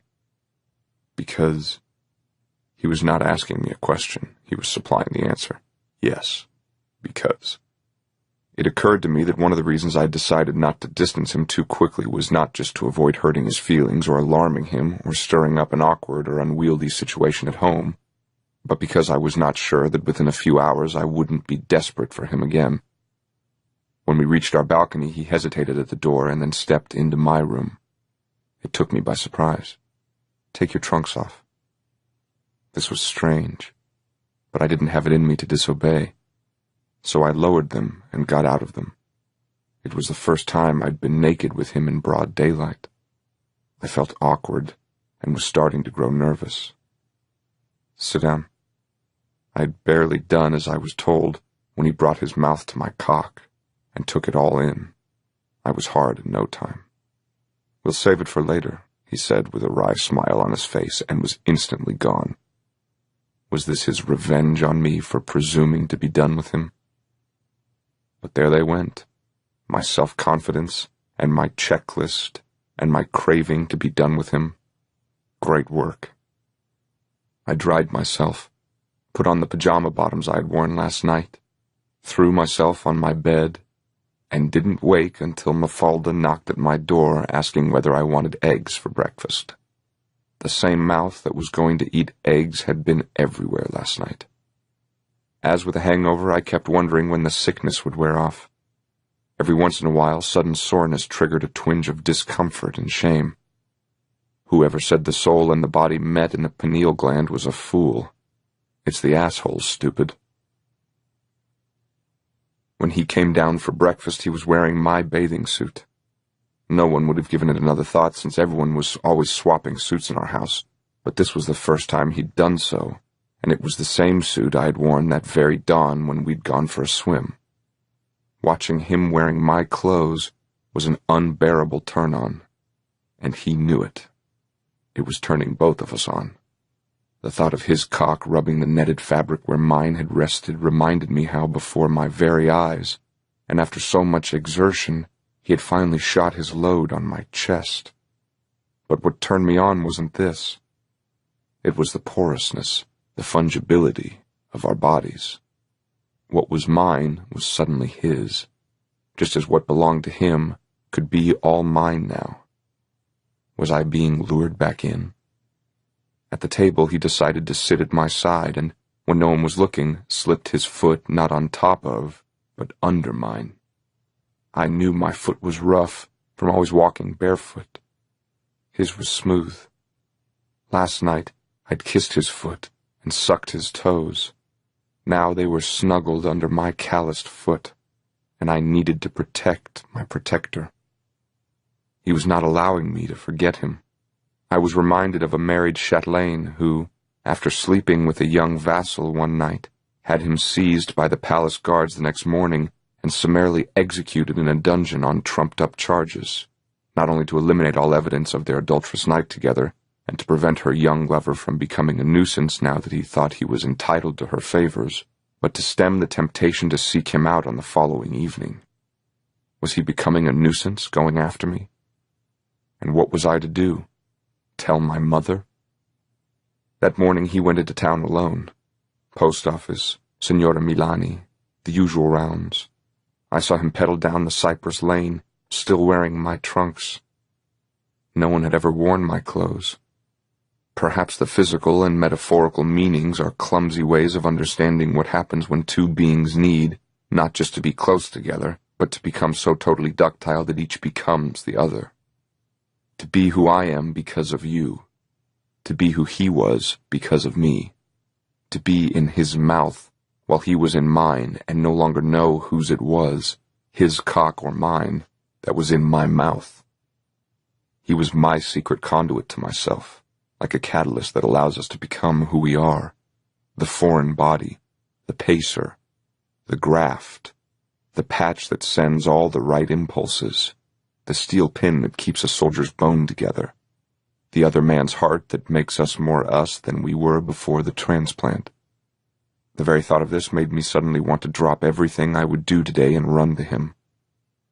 I waited about 10 minutes, then took out my bike and, despite my promise not to go biking that day, headed out by way of Marzia's home and scaled the steep hillside road as fast as I could. When I reached the piazzetta, I realized I had arrived minutes after him. He was parking his bike, had already purchased the Herald Tribune, and was heading for the post office, his first errand. I had to see you, I said as I rushed to him. Why, is something wrong? I just had to see you. Aren't you sick of me? I thought I was about to say, and I wanted to be. I just wanted to be with you, I said. Then it hit me. If you want, I'll go back now, I said. He stood still, dropped his hand with the bundle of unsent letters still in it, and simply stood there staring at me, shaking his head. Do you have any idea how glad I am we slept together? I shrugged my shoulders as though to put away another compliment. I was unworthy of compliments. Most of all, compliments coming from him. I don't know. It would be just like you not to know. I just don't want to regret any of it, including what you wouldn't let me talk about this morning. I just dread the thought of having messed you up. I don't want either of us to have to pay one way or another. I knew exactly what he was referring to, but pretended otherwise. I'm not telling anyone. There won't be any trouble. I didn't mean that. I'm sure I'll pay for it somehow, though. And for the first time in daylight, I caught a glimpse of a different Oliver. For you, however you think about it, it's still fun and games, which it should be. For me, it's something else which I haven't figured out, and the fact that I can't scares me. Are you sorry I came? Was I being intentionally fatuous? I'd hold you and kiss you if I could. Me too. I came up to his ear as he was just about to enter the post office and whispered, "Fuck me, Elio." He remembered and instantly moaned his own name 3 times, as we'd done during that night. I could feel myself already getting hard. Then to tease him, with the very same words he'd uttered earlier that morning, I said, "We'll save it for later." Then I told him how later would always remind me of him. He laughed and said, "Later," meaning exactly what I wanted it to mean for a change. Not just goodbye or be off with you, but afternoon lovemaking. I turned around and was instantly on my bike, speeding my way back downhill, smiling broadly, almost singing if I could. Never in my life had I been so happy. Nothing could go wrong. Everything was happening my way. All the doors were clicking open one by one, and life couldn't have been more radiant. It was shining right at me, and when I turned my bike left or right or tried to move away from its light, it followed me as limelight follows an actor on stage. I craved him, but I could just as easily live without him, and either way was fine. On my way, I decided to stop at Marzia's house. She was headed to the beach. I joined her, and we went down to the rocks together and lay in the sun. I loved her smell. I loved her mouth. She took off her top and asked me to put some suntan lotion on her back, knowing that my hands would inevitably cup her breasts. Her family owned a thatched cabana by the beach, and she said we should go inside. No one would come.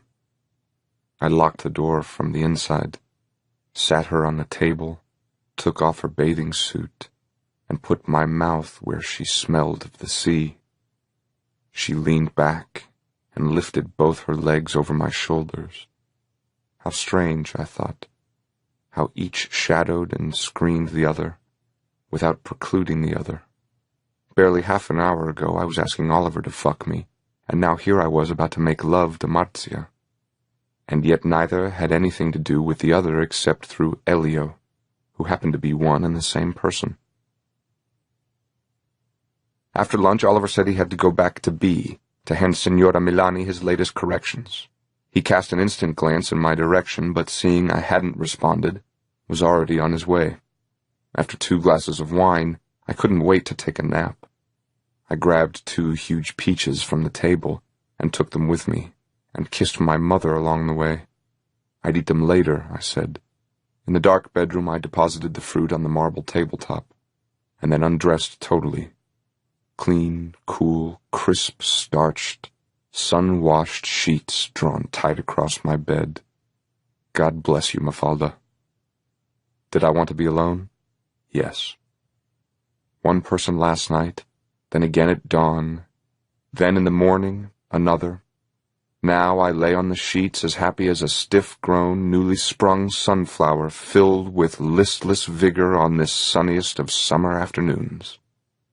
Was I glad to be alone now that sleep was upon me? Yes. Well, no. Yes, but maybe not. Yes. I was happy, and this was all that mattered. With others, without others, I was happy. Half an hour later, or maybe sooner, I was awakened by the rich, brown, cloistral scent of coffee wafting in through the house. Even with the door closed, I could smell it, and I knew this wasn't my parents' coffee. Theirs had been brewed and served a while ago. This was the afternoon's second brew, made with the Neapolitano espresso coffee maker, in which Mafalda, her husband, and Anchise made coffee after they too had lunched. Soon they would be resting as well. Already a heavy torpor hung in the air. The world was falling asleep. All I wanted was for him, or Marzia, to pass by my balcony door and, through the half-drawn shutters, make out my naked body sprawled on the bed. Him or Marzia. But I wanted someone to pass by and notice me. And up to them to decide what to do.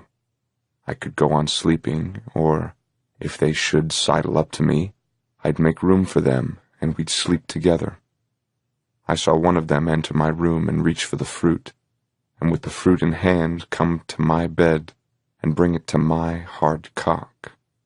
"I know you're not sleeping," they'd say, and gently press the soft, overripe peach on my cock, till I'd pierce the fruit along the crease that reminded me so much of Oliver's ass.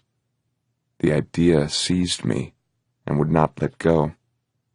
I got up and reached for one of the peaches, opened it halfway with my thumbs, and pushed the pit out on my desk and gently brought the fuzzy, blush-colored peach to my groin, and then began to press into it till the parted fruit slid down my cock. If Anchise knew what I was doing to the fruit he cultivated with such lavish devotion every day, him and his large straw hat, and his long, gnarled, calloused fingers that were always ripping out weeds from the parched earth. His peaches were more apricots than peaches, except larger, juicier. I'd already tried the animal kingdom. Now I was moving to the kingdom of plants. Next would come minerals. The idea almost made me chuckle. The fruit was leaking all over my cock. If Oliver walked in on me now, I'd let him suck me as he had this morning, If Marcia came in, I'd let her help me finish the job. The peach was soft and firm, and when I'd finally succeeded in tearing it apart with my cock, I saw that its reddened core reminded me not just of an anus, but of a vagina, so that holding each half in either hand firmly against my cock, I began to rub myself, thinking of no one and of everyone, including the poor peach which had no idea what was being done to it except that it had to play along, and probably in the end took some pleasure in the act as well. Till I thought I heard it say to me, "Fuck me, Elio. Fuck me harder." And after a moment, "Harder," I said, while I scanned my mind for images from Ovid. Wasn't there a character who had turned into a peach? And if there wasn't, couldn't I make one up on the spot? Say an ill-fated young man and young girl who in their peachy beauty had spurned an envious deity who had turned them into a peach tree, and only now, after 3,000 years, were being given what had been so unjustly taken away from them, as they murmured, "I'll die when you're done, and you mustn't be done, mustn't never be done." The story so aroused me that practically without warning, the orgasm was almost upon me. I sensed I could just stop then and there, or, with one more stroke, I could come, which I finally did, carefully, aiming the spurt into the reddened core of the open peach, as if in a ritual of insemination. What a crazy thing this was. I let myself hang back, holding the fruit in both hands, grateful that I hadn't gotten the sheet dirty with either juice or cum. The bruised and damaged peach, like a rape victim, lay on its side on my desk, shamed, loyal, aching and confused, struggling not to spill what I'd left inside.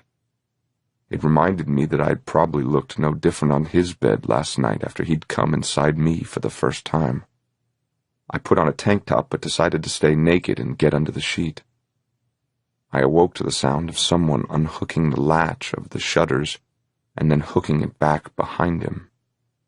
As in my dream once, he was tiptoeing toward me, not in an effort to surprise me, but so as not to wake me up.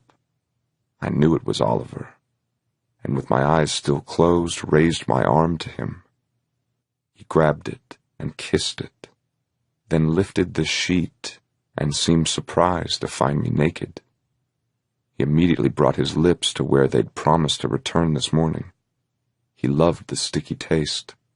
What had I done? I told him and pointed to the bruised evidence sitting on my desk. Let me see. He stood up and asked if I'd left it for him. Perhaps I had. Or had I simply put off thinking how to dispose of it? Is this what I think it is? I nodded naughtily in mock shame. Any idea how much work Anchise puts into each one of these? He was joking, but it felt as though he, or someone through him, was asking the same question about the work my parents had put into me. He brought the half-peach to bed, making certain not to spill its contents as he took his clothes off. "I'm sick, aren't I?" I asked. "No, you're not sick. I wish everyone were as sick as you." "You want to see sick?" What was he up to? I hesitated to say yes. "Just think of the number of people who've come before you. You, your grandfather, your great-great-grandfather, and all the skipped generations of Elios before you, and those from whom places far away, all squeezed into this trickle that makes you who you are. Now, may I taste it?" I shook my head. He dipped a finger into the core of the peach and brought it to his mouth. "Please don't. This was more than I could bear. I never could stand my own, but this is yours. Please explain. It makes me feel terrible." He simply shrugged my comment away. "Look, you don't have to do this. I'm the one who came after you. I sought you out. Everything that happened is because of me. You don't have to do this." "Nonsense. I wanted you from day one. I just hid it better." "Sure." I lunged out to grab the fruit in his hand. but with his other hand he caught hold of my wrist and squeezed it hard, as they do in movies, when one man forces another to let go of a knife.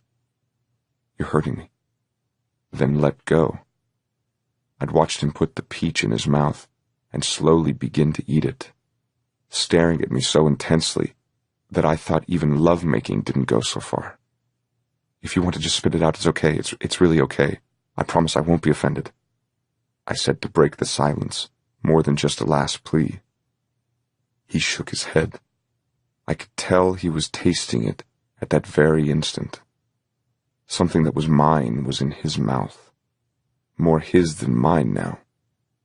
I don't know what happened to me at that moment as I kept staring at him, but suddenly I had a fierce urge to cry. And rather than fight it, as with orgasm, I simply let myself go, if only to show him something equally private about me as well. I reached for him and muffled my sobs against his shoulder. I was crying because no stranger had ever been so kind or gone so far for me. Even Anchise, who had cut open my foot once and sucked and spat out the scorpion's venom. I was crying because I'd never known so much gratitude, and there was no other way to show it. And I was crying for the evil thoughts I'd nursed against him this morning, and for last night as well, because for better or for worse I'd never be able to undo it. And now was as good a time as any to show him that he was right, that this wasn't easy, that fun and games had a way of skidding off course, and that if we had rushed into things it was too late to step back from them now. Crying because something was happening, and I had no idea what it was. "Whatever happens between us, Elio, I just want you to know. Don't ever say you didn't know." He was still chewing. In the heat of passion, it would have been one thing, but this was quite another. He was taking me away with him. His words made no sense, but I knew exactly what they meant. I rubbed his face with my palm. Then, without knowing why, I began to lick his eyelids. "Kiss me now before it's totally gone," I said. His mouth would taste of peaches and me. I stayed in my room long after Oliver left. When I finally awoke, it was almost evening, which put me in a grumpy mood. Pain was gone, but I had had a resurgence of the same malaise I'd experienced toward dawn. I didn't know now if this was the same feeling, resurfacing after a long hiatus, or if the earlier one had healed and this was a totally new one, resulting from the afternoon's love-making. Would I always experience such solitary guilt in the wake of our intoxicating moments together? Why didn't I experience the same thing after Marzia? Was this nature's way of reminding me that I would rather be with her? I took a shower and put on clean clothes. Downstairs, everyone was having cocktails. Last night's 2 guests were there again, being entertained by my mother, while a newcomer, another reporter who was busily listening to Oliver's description of his book on Heraclitus. He had perfected the art of giving a stranger a 5-sentence précis that seemed invented on the spur of the moment for the benefit of that particular listener. "Are you staying?" asked my mother. "No, I'm going to go see Marzia." My mother gave me an apprehensive look, and ever so discreetly began to shake her head, meaning, "I don't approve. She's a good girl. You should be going out together as a group." "Leave him alone, you and your groups," was my father's rebuttal, which set me free. "As it is, he's shut up in the house all day. Let him do as he pleases. As he pleases." If only he knew. And what if he did know? My father would never object. He might make a face at first, then take it back. It never occurred to me to hide from Oliver what I was doing with Marzia. Bakers and butchers don't compete, I thought. Nor, in all likelihood, would he have given it another thought himself. That night, Marzia and I went to the movies. We had ice cream in the Piazzetta, and again at her parents' home. "I want to go to the bookstore again," she said when she walked me towards the gate in their garden. "But I don't like going to the movies with you. You want to go around closing time tomorrow?" "Why not?" she wanted to repeat the other night. She kissed me. What I wanted instead was to go to the bookstore when it had just opened in the morning, with the option of going there that same night. When I returned home, the other guests were just about to leave. Oliver was not home. Serves me right, I thought. I went to my room and, for lack of anything else to do, opened my diary. Last night's entry. I'll see you at midnight. You watch. He won't even be there. Get lost. That's what grow up means. I wish I'd never said anything. On the nervous doodlings I had traced around these words before heading out to his room, I was trying to recover the memory of last night's jitters. Perhaps I wanted to relive the night's anxieties, both to mask tonight's and to remind myself that if my worst fears had suddenly been dispelled once I'd entered his room, perhaps they might end no differently tonight and be as easily subdued once I'd heard his footsteps. But I couldn't even remember last night's anxieties. They were completely overshadowed by what followed them, and seemed to belong to a segment of time to which I had no access whatsoever. Everything about last night had suddenly vanished. I remembered nothing. I tried to whisper, "Get lost," to myself as a way of jump-starting my memory. The words had seemed so real last night. Now they were just two words struggling to make sense. And then I realized it. What I was experiencing tonight was unlike anything I'd experienced in my life. This was much worse. I didn't even know what to call this. On second thought, I didn't even know what to call last night's jitters either. I had taken a giant step last night, yet here I was, no wiser and no more sure of things than I'd been before feeling him all over me. We might as well not even have slept together. At least last night there was the fear of failing, the fear of being thrown out or called the very name I had used on others. Now that I had overcome that fear, had this anxiety been present all along, though latent, like a presage and warning of killer reefs beyond the squall? And why did I care where he was? Wasn't this what I wanted for both of us? Butchers and bakers and all that?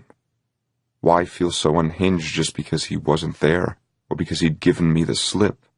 Why sense that all I was doing now was waiting for him? Waiting. What was it about waiting that was beginning to feel like torture? If you are with someone, Oliver, it is time to come home. No questions asked, I promise. Just don't keep me waiting. If he doesn't show up in 10 minutes, I'll do something.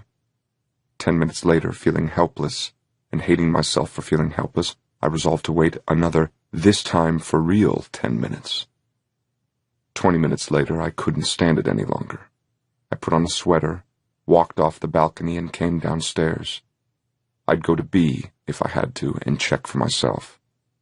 I was on my way to the bike shed, already debating whether to head out to N first, where people tended to stay up and party much later than in B, and was cursing myself for not putting air in the tires earlier this morning, when suddenly something told me I should stop dead in my tracks and try not to disturb Anchise, who slept in the hut nearby. Sinister Anchise. Everyone said he was sinister. Had I suspected it all along? I must have. The fall from the bike, Anchise's peasant ointment, the kindness with which he took care of him and cleaned up the scrape. But down below along the rocky shore, in the moonlight, I caught sight of him.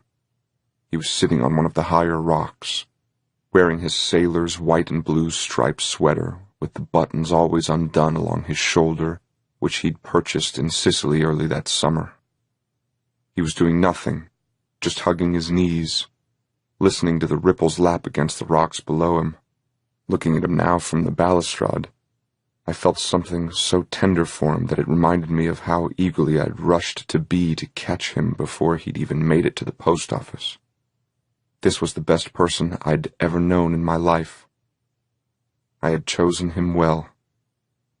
I opened the gate and skipped down the several rocks and reached him. "I was waiting for you," I said. "I thought you'd gone to sleep. I even thought you didn't want to." "No. Waiting. I just turned the lights off." I looked up at our house. The window shutters were all closed. I bent down and kissed him on his neck. It was the first time I had kissed him with feeling, not just desire. He put his arm around me, harmless if anyone saw. "What were you doing?" I asked. "Thinking. About. Things. Going back to the States. Courses I have to teach this fall. The book. You. Me? Me?" He was mimicking my modesty. "No one else?" "No one else." He was silent for a while. "I come here every night and just sit here. Sometimes I spend hours." "All by yourself?" He nodded. "I never knew. I thought, I know what you thought." The news couldn't have made me happier. It had obviously been shadowing everything between us. I decided not to press the matter. This spot is probably what I'll miss most, then upon reflection. I've been so happy in B. It sounded like a preamble to farewells. "I was looking out towards there," he continued, pointing to the horizon, "and thinking that in 2 weeks I'll be back at Columbia." He was right. I had made a point never to count the days. At first, because I didn't want to think how long he'd stay here with us. Later, because I didn't want to face how few were his remaining days. All this means that in 10 days, when I look out to this spot, you won't be here. I don't know what I'll do then. At least you'll be elsewhere, where there are no memories. He squeezed my shoulder to him. "The way you think sometimes. You'll be fine." I might. Then I might not. We wasted so many days. So many weeks. Wasted? I don't know. Perhaps we just needed time to figure out if this is what we wanted. Some of us made things purposely difficult. "Me?" I nodded. "You know what we were doing exactly 1 night ago?"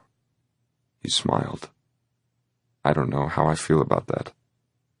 I'm not sure either. But I'm glad we did. Will you be okay?" "I'll be okay." I slipped a hand into his pants. "I do love being here with you." It was my way of saying, I've been happy here as well. I tried to picture what happy here meant to him. Happy once he got here after imagining what the place might look like. Happy doing his work on those scorching mornings in heaven. Happy biking back and forth from the translator. Happy disappearing into town every night and coming back so late. Happy with my parents and dinner drudgery. Happy with his poker friends and all the other friends he had made in town, about whom I knew nothing whatsoever. One day he might tell me. I wondered what part I played in the overall happiness package. Meanwhile, tomorrow, if we went for an early morning swim, I might be overcome again with this surfeit of self-loathing. I wondered if one got used to that, or does one accrue a deficit of malaise so large that one learns to find ways to consolidate it in one lump feeling with its own amnesties and grace periods? Or does this presence of the other, who yesterday morning felt almost like an intruder, become ever more necessary because it shields us from our own hell, so that the very person who causes our torment by daybreak is the same who will relieve it at night? The next morning we went for a swim together. It was scarcely past 6 o'clock, and the fact it was so early gave an energized quality to our exercise. Later, as he performed his own version of the dead man's float, I wanted to hold him, as swimming instructors do when they hold your body so lightly they seem to keep you afloat with barely a touch of their fingers. Why did I feel older than he was at this moment?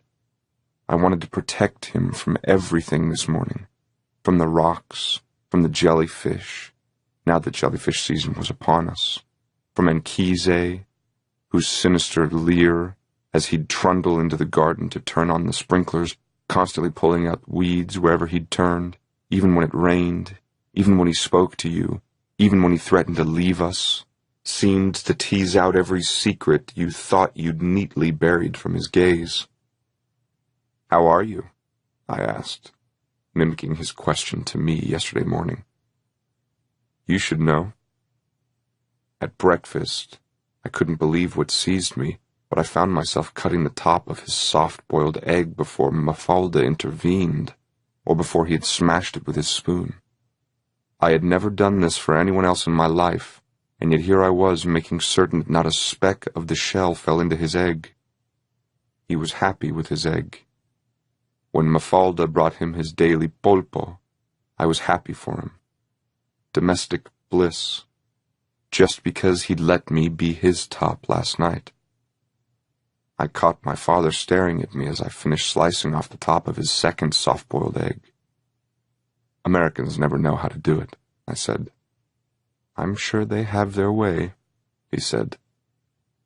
The foot that came to rest on mine under the table told me that perhaps I should let it go and assume my father was onto something. "He's no fool," he said to me later that morning as he was getting ready to head up to B. "Want me to come with?" "No, better keep a low profile. You should work on your hiding today." "Later." "Later." Marzia called that morning while he was about to leave. He almost winked when he handed me the telephone. There was no hint of irony. Nothing that didn't remind me, unless I was mistaken, and I don't think I was, that what we had between us was the total transparency that exists among friends only. Perhaps we were friends first and lovers second, but perhaps this is what lovers are. When I think back to our last 10 days together, I see an early morning swim, our lazy breakfasts, the ride up to town, work in the garden, lunches, our afternoon naps, more work in the afternoon, tennis maybe, after dinners in the piazzetta, and every night the kind of love-making that can run circles around time. Looking back to those days, I don't think there was ever a minute other than the half an hour or so he spent with his translator, or when I'd managed to steal a few hours with Marzia, when we weren't together. "When did you know about me?" I asked him one day. I was hoping he'd say, "When I squeezed your shoulder and you almost wilted in my arms," or "When you got wet under your bathing suit that one afternoon when we chatted in your room." Something along those lines. "When you blushed," he said. "Me?" We'd been talking about translating poetry. It was early in the morning, during his very first week with us. He'd started working earlier than usual that day, probably because we already enjoyed our spontaneous conversations while the breakfast table was being laid out under the linden tree, and we were eager to spend some time together. He'd asked me if I'd ever translated poetry. I said I had. Why, had he? Yes. He was reading Leopardi and had landed on a few verses that were impossible to translate. We had begun speaking back and forth, neither of us realizing how far a conversation started on the fly could go, because all the while delving deeper into Leopardi's world, where we were also finding occasional side alleys where our natural sense of humor and our love for clowning were given free play. We translated the passage into English, then from English to ancient Greek, then back to gobbledygook English, to gobbledygook Italian. Leopardi's closing lines of "to the moon" were so warped that it brought bursts of laughter as we kept repeating the nonsense lines in Italian, when suddenly there was a moment of silence. And when I looked up at him, he was staring at me point blank. That icy, glassy look of his which always disconcerted me. I was struggling to say something, and when he asked how I knew so many things, I had the presence of mind to say something about being a professor's son. I was not always eager to show off my knowledge, especially with someone who could so easily intimidate me. I had nothing to fight back with, nothing to add, nothing to throw into the muddy waters between us, nowhere to hide or run for cover. I felt as exposed as a stranded lamb on the dry, waterless plains of the Serengeti. The staring was no longer a part of the conversation, or even of the fooling around with translation. It had superseded it and become its own subject, except that neither dared nor wanted to bring it up. And yes, there was such a luster in his eyes that I had to look away. And when I had looked back at him, his gaze hadn't moved, and he was still focused on my face, as if to say, "You looked away, and you've come back. Will you be looking away again soon?" Which was why I had to look away once more, as if immersed in thought, yet all the while scrambling for something to say, the way a fish struggles for water in a muddied pond that's fast drying up in the heat. He must have known exactly what I was feeling.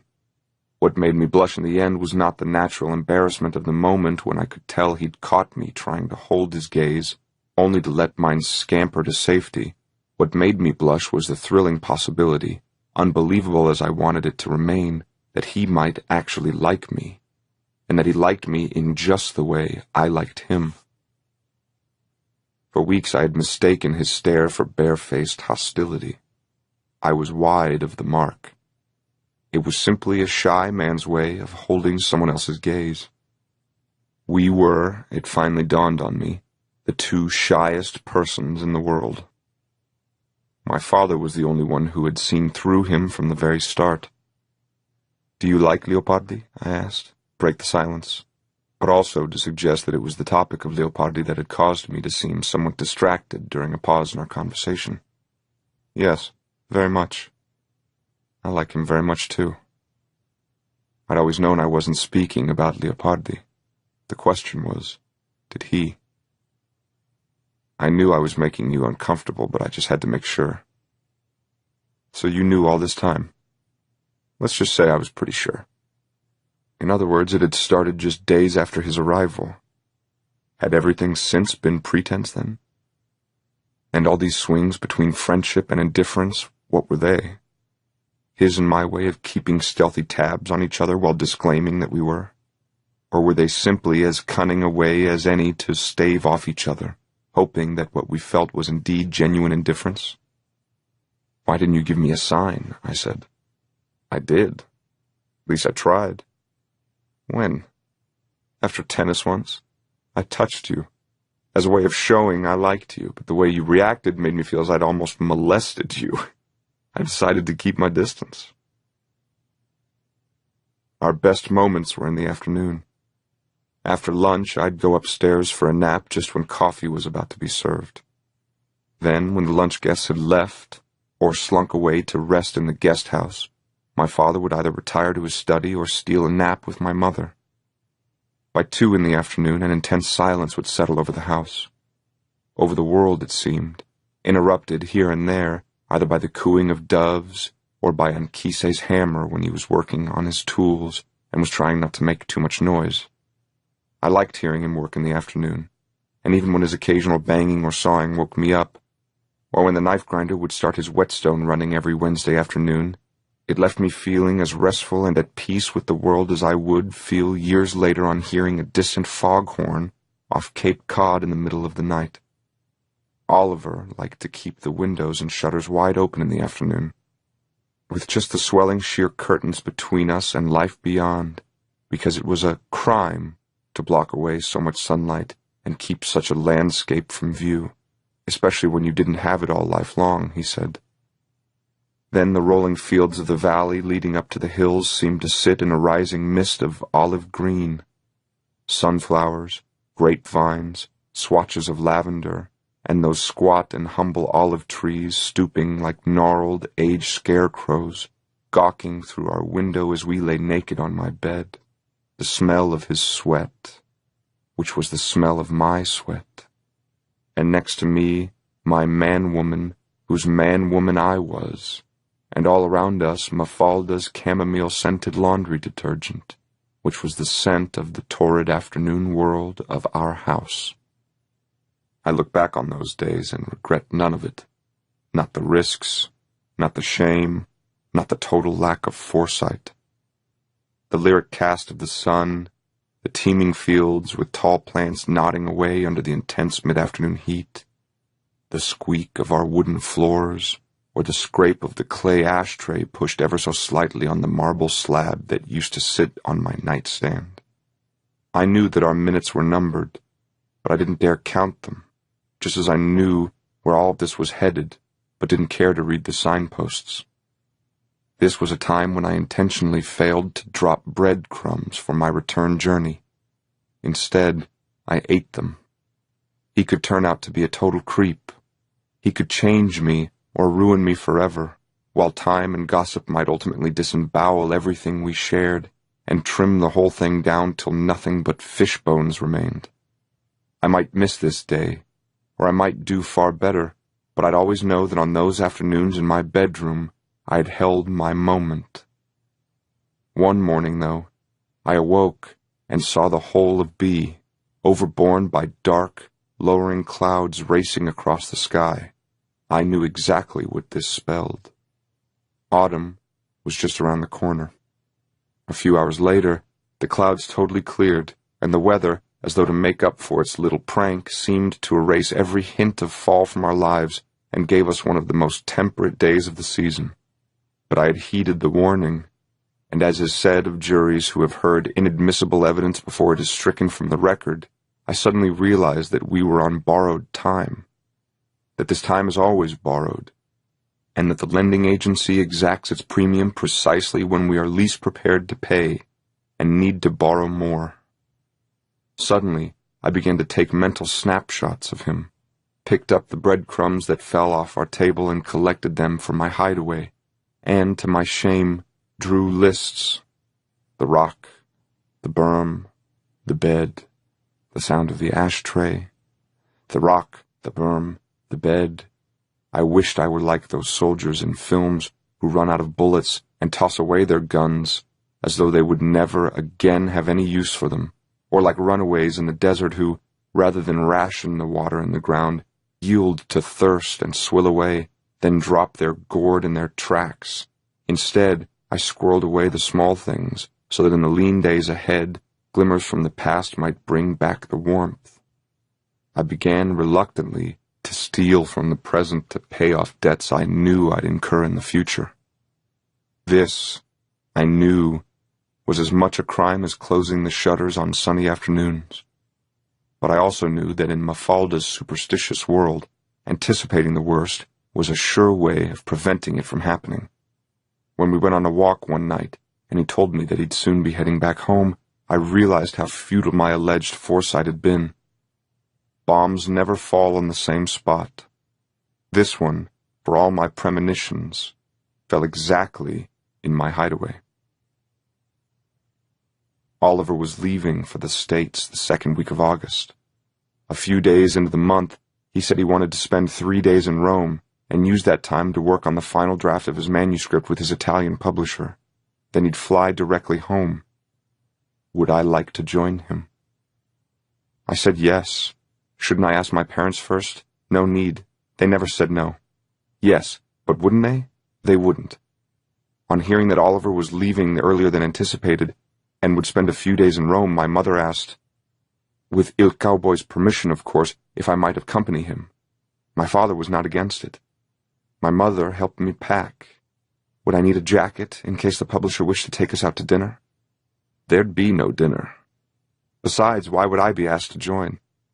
I should still take a jacket, she thought. I wanted to take a backpack, travel as everyone my age did. Do as you please. Still, she helped me empty and repack the backpack when it was clear there wasn't room for everything I wanted to take along. You're only going for 2 to 3 days. Neither Oliver nor I had been precise about our last days together. Mother would never know how her 2 to 3 days cut me that morning. Did we know which hotel we were planning to stay in? Pensione something or other. Never heard of it, but then who was she to know, she said. My father would have none of it. He made the reservations himself. It's a gift, he said. Oliver not only packed his own duffel bag, but on the day we were to catch the Direttissimo to Rome, he managed to take out his suitcase and place it on the exact same spot in his bedroom where I had plopped it down the day of his arrival. On that day, I had fast-forwarded to the moment when I'd have my room back. Now I wondered what I'd be willing to give up, if only to rewind things back to the afternoon in late June, when I took him on the de rigueur tour of our property, and how, with one thing leading to the next, we'd found ourselves approaching the empty scorched lot by the abandoned train tracks where I received my first dose of so many laters. Anyone my age would much rather have taken a nap than trekked to the back reaches of our property that day. Clearly, I already knew what I was doing. The symmetry of it all, or was it the emptied, seeming ransacked neatness of his room, tied a knot in my throat. It reminded me less of a hotel room when you wait for the porter to help you take your things downstairs after a glorious stay that was ending too soon, than of a hospital room after your belongings have all been packed away while the next patient, who hasn't been admitted yet, still waits in the emergency room exactly as you waited there yourself a week earlier. This was a test run for our final separation, like looking at someone on a respirator before it's finally turned off days later. I was happy that the room would revert to me. In his room, it would be easier to remember our nights. No, better to keep my current room. Then at least I could pretend he was still in his. And if he wasn't there, that he was still out, as he so frequently used to be on those nights when I'd counted the minutes, the hours, the sounds. When I opened his closet, I noticed that he had left a bathing suit, a pair of underwear, his chinos, and a clean shirt on a few hangers. I recognized the shirt, billowy, and I recognized the suit, red.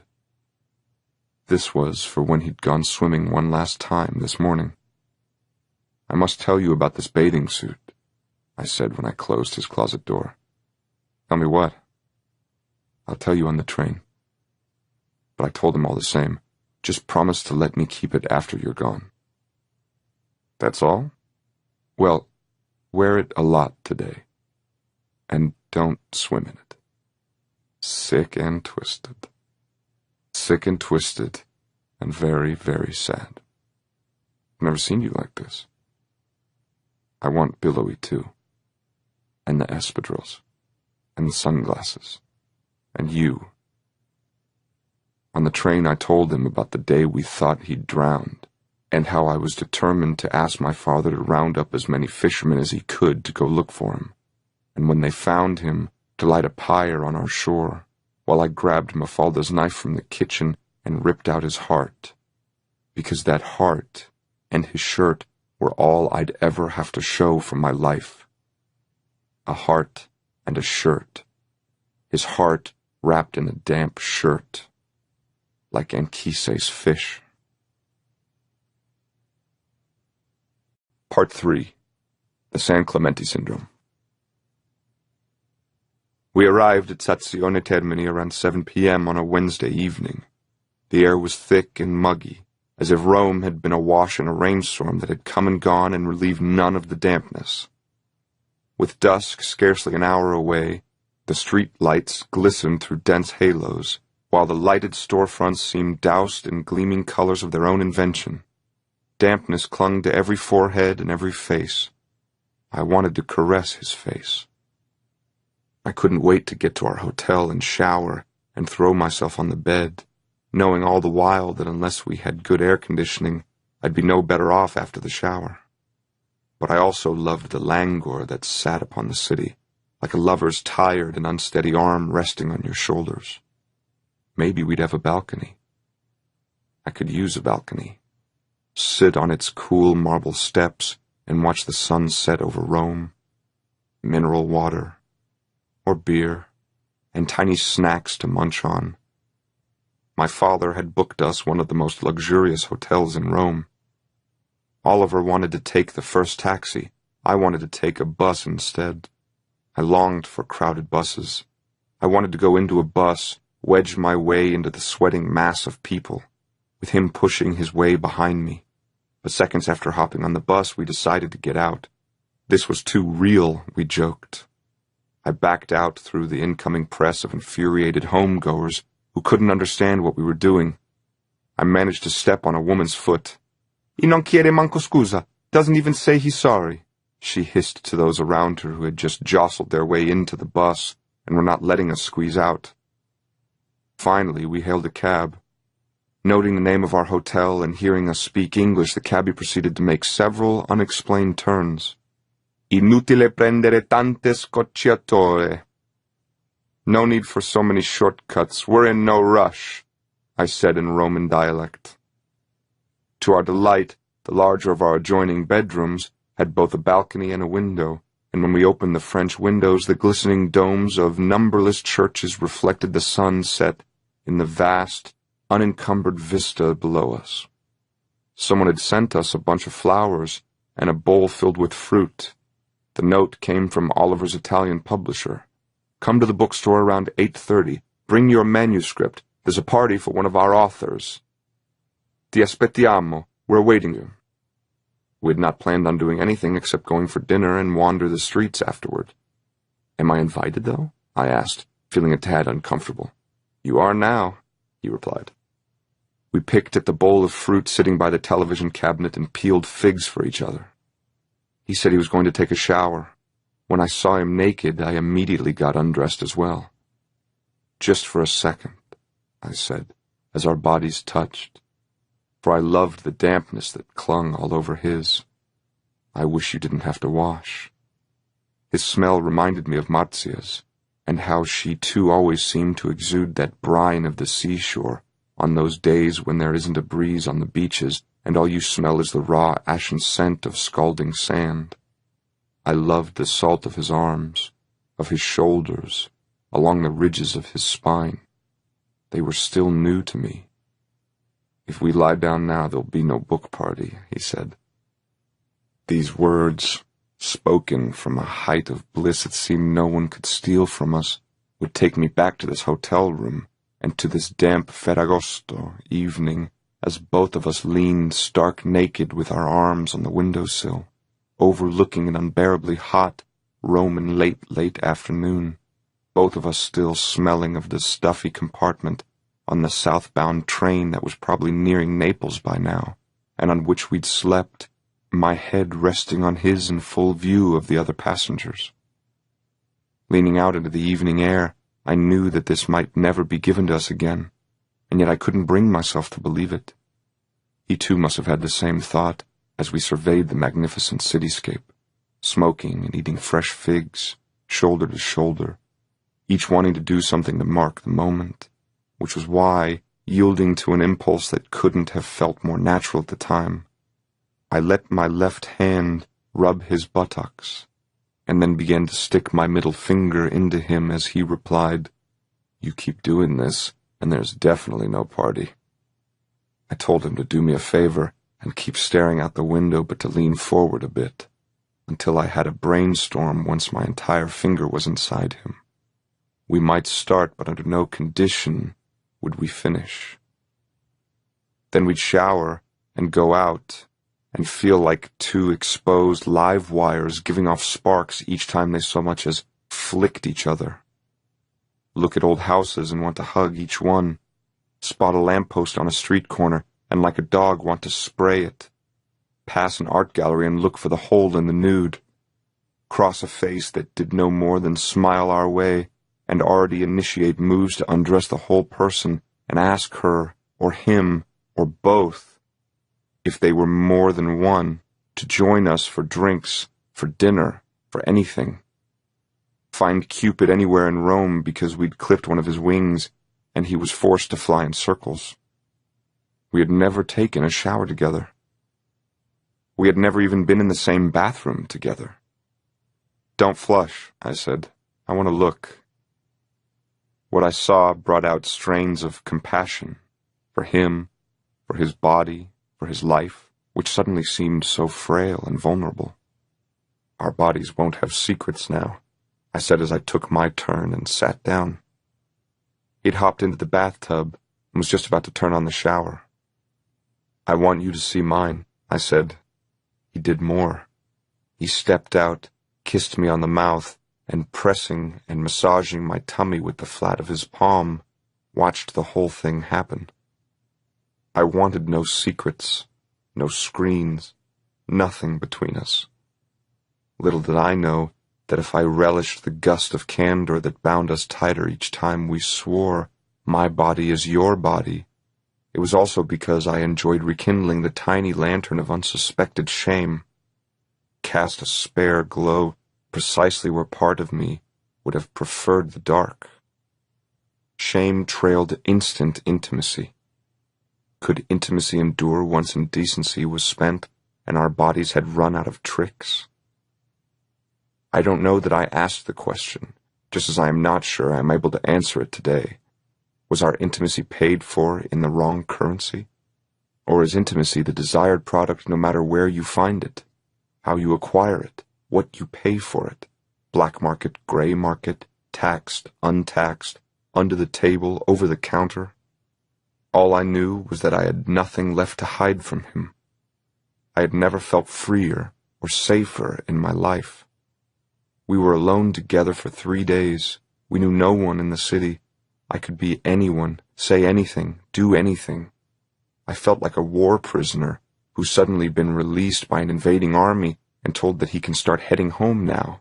No forms to fill out, no debriefing, no questions asked, no buses, no gate passes, no clean clothes to stand in line for. Just start walking. We showered. We wore each other's clothes. We wore each other's underwear. It was my idea. Perhaps all this gave him a second wind of silliness, of youth. Perhaps he'd already been there years earlier and was stopping for a short stay on his return journey home. Perhaps he was playing along, watching me. Perhaps he'd never done it with anyone and I'd showed up in the nick of time. He took his manuscript, his sunglasses, and we'd shut the door to our hotel room, like two live wires. We stepped outside the elevator door, broad smiles for everyone, to the hotel personnel, to the flower vendor in the street, to the girl in the newspaper kiosk. Smile and the world smiles back. Oliver, I'm happy, I said. He looked at me in wonderment. You're just horny. No, happy. Along the way we caught sight of a human statue of Dante, cloaked in red with an exaggerated aquiline nose and the most scornful frown limned on all his features. The red toga and the red bell cap and the thick-rimmed wooden spectacles gave his already stern face the wizened look of an implacable father-confessor. A crowd had gathered around the great bard, who stood motionless on the pavement, his arm crossed defiantly, the whole body standing erect, like a man waiting for Virgil or for an overdue bus. As soon as a tourist threw a coin into a hollowed-out antique book, he simulated the besotted air of a Dante who's just spied his Beatrice, ambling across the Ponte Vecchio and craning his cobra-like neck, would right away moan out like a street performer spitting fire. Guido, vorrei che tu e Lapo ed io fossimo presi per incantamento e messi ad un vascello caronio vento per mare andasse a voler vostro e mio. Guido, I would that Lapo, thou, and I, led by some strong enchantment, might ascend, a magic ship whose charmed sails should fly, with winds at will, where'er our thoughts might wend. How very true, I thought. Oliver, I wish that you and I, and all those we've held dear, might live forever in one house. Having muttered his sotto voce verses, he would slowly resume his glaring, misanthropic stance until another tourist tossed him a coin. Io quando lo suo braccio a me distese, ficcai gli occhi per lo cotto aspetto, sì che il viso abbruciotto non difese la conoscenza sua al mio intelletto, e chinando la mano alla sua faccia, risposi, siete voi qui, Ser Brunetto. Soon as he touched me, I could no more avert mine eyes, but on his visage scorched and seared, fixed them until beneath the mask of hurt did the remembered lineaments appear, and to his face, my hand inclining down, I answered, Ser Brunetto, are you here? Same scornful look, same rictus, the crowd dispersed. No one seemed to recognize the passage from the 15th canto of El Inferno, where Dante meets his former teacher, Brunetto Latini. Two Americans who had finally managed to fish out a few coins from their knapsack tossed Dante a hail of tiny coins. Same glowering, pissed-off stare. Ma che ci rifrega, che ci importa. Se l'oste Arvino ci ha messo l'acqua, e noi je dimo, e noi je fammo, ci hai messo l'acqua, e non te pagamo. What do we care? Why do we give a damn if the innkeeper watered down our wine? We'll just tell him, and we'll just say, you've added water, we won't pay. Oliver couldn't understand why everyone had burst out laughing at the hapless tourists. Because he's reciting a Roman drinking song, and unless you know it, it's not funny. I told him I'd show him a shortcut to the bookstore. He didn't mind the long way. Maybe we should take the long way. What's the rush? He said. Mine was better. Oliver seemed on edge and insisted, Is there something I should know? I finally asked. I thought it was a tactful way of giving him a chance to voice whatever was bothering him. Something he was uncomfortable with, something having to do with his publisher, someone else. My presence, perhaps. I can take perfectly good care of myself if you prefer to go alone. It suddenly hit me what was bothering him. I'll be the professor's son tagging along. That's not it at all, you goose. Then what is it? As we walked, he put an arm around my waist. I don't want anything to change or to come between us tonight. Who's the goose? He took a long look at me. We decided to proceed my way, crossing over from Piazza Montecitorio to the Corso, then up Via Belsiana. This is around where it started, I said. What? It? That's why you wanted to come by here? With you. I'd already told him the story. A young man on a bicycle 3 years ago, probably a grocer's helper or errand boy, riding down a narrow path with his apron on, staring me straight in the face. And as I stared back, no smile, just a troubled look till he passed me by. And then I did what I always hope others might do in such cases.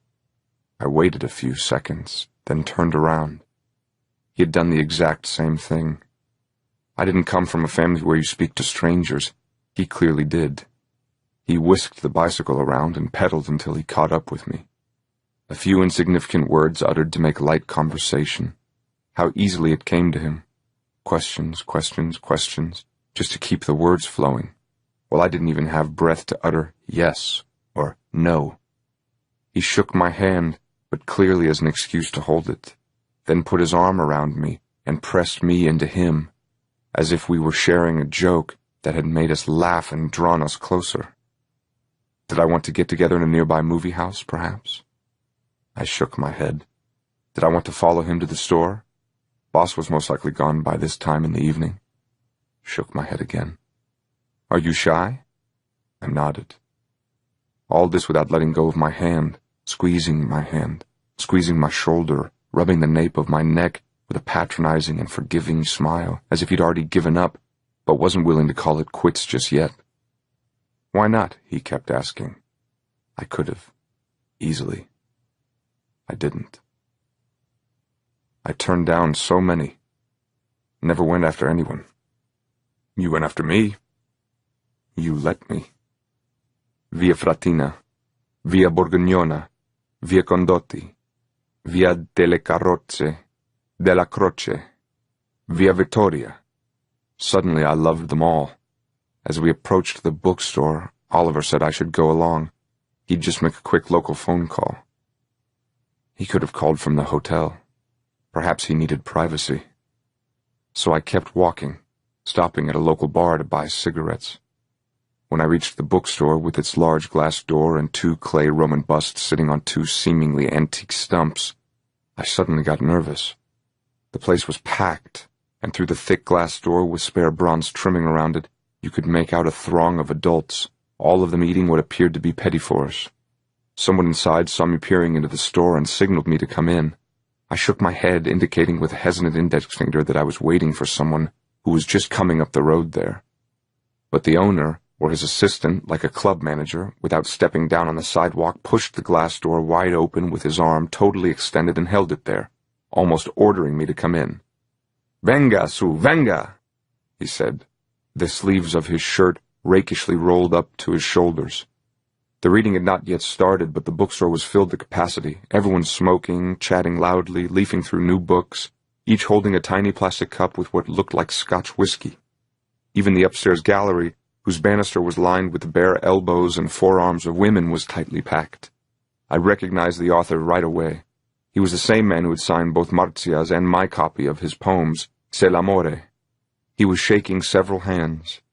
When he walked by me, I couldn't help but extend my hand and shake his and tell him how much I had enjoyed reading his poems.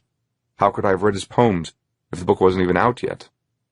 Someone else overheard his question. Were they going to throw me out of the store like an imposter? I purchased it at a bookstore in B a few weeks ago, and you were kind enough to sign it for me. He remembered the evening, so he said, "Un vero fan! A real fan, then," he said loudly, so that the others within hearing distance might hear. In fact, they all turned around. "Maybe not a fan. At his age, they're more likely to be called groupies," added an elderly woman with a goiter and loud colors that made her look like a toucan. "Which poem did you like best?" "Alfredo, you're behaving like a teacher at an oral exam," jibed a 30-something woman. "I just want to know which poem you liked best. There's no harm in asking, is there?" he whined with quivering mock exasperation in his voice. For a moment I believed that the woman who had stood up for me had gotten me off the hook. I was mistaken. "So tell me," he resumed, "which one?" "The one comparing life to San Clemente." "The one comparing love to San Clemente," he corrected, as though meditating the profundity of both our statements. "The San Clemente syndrome."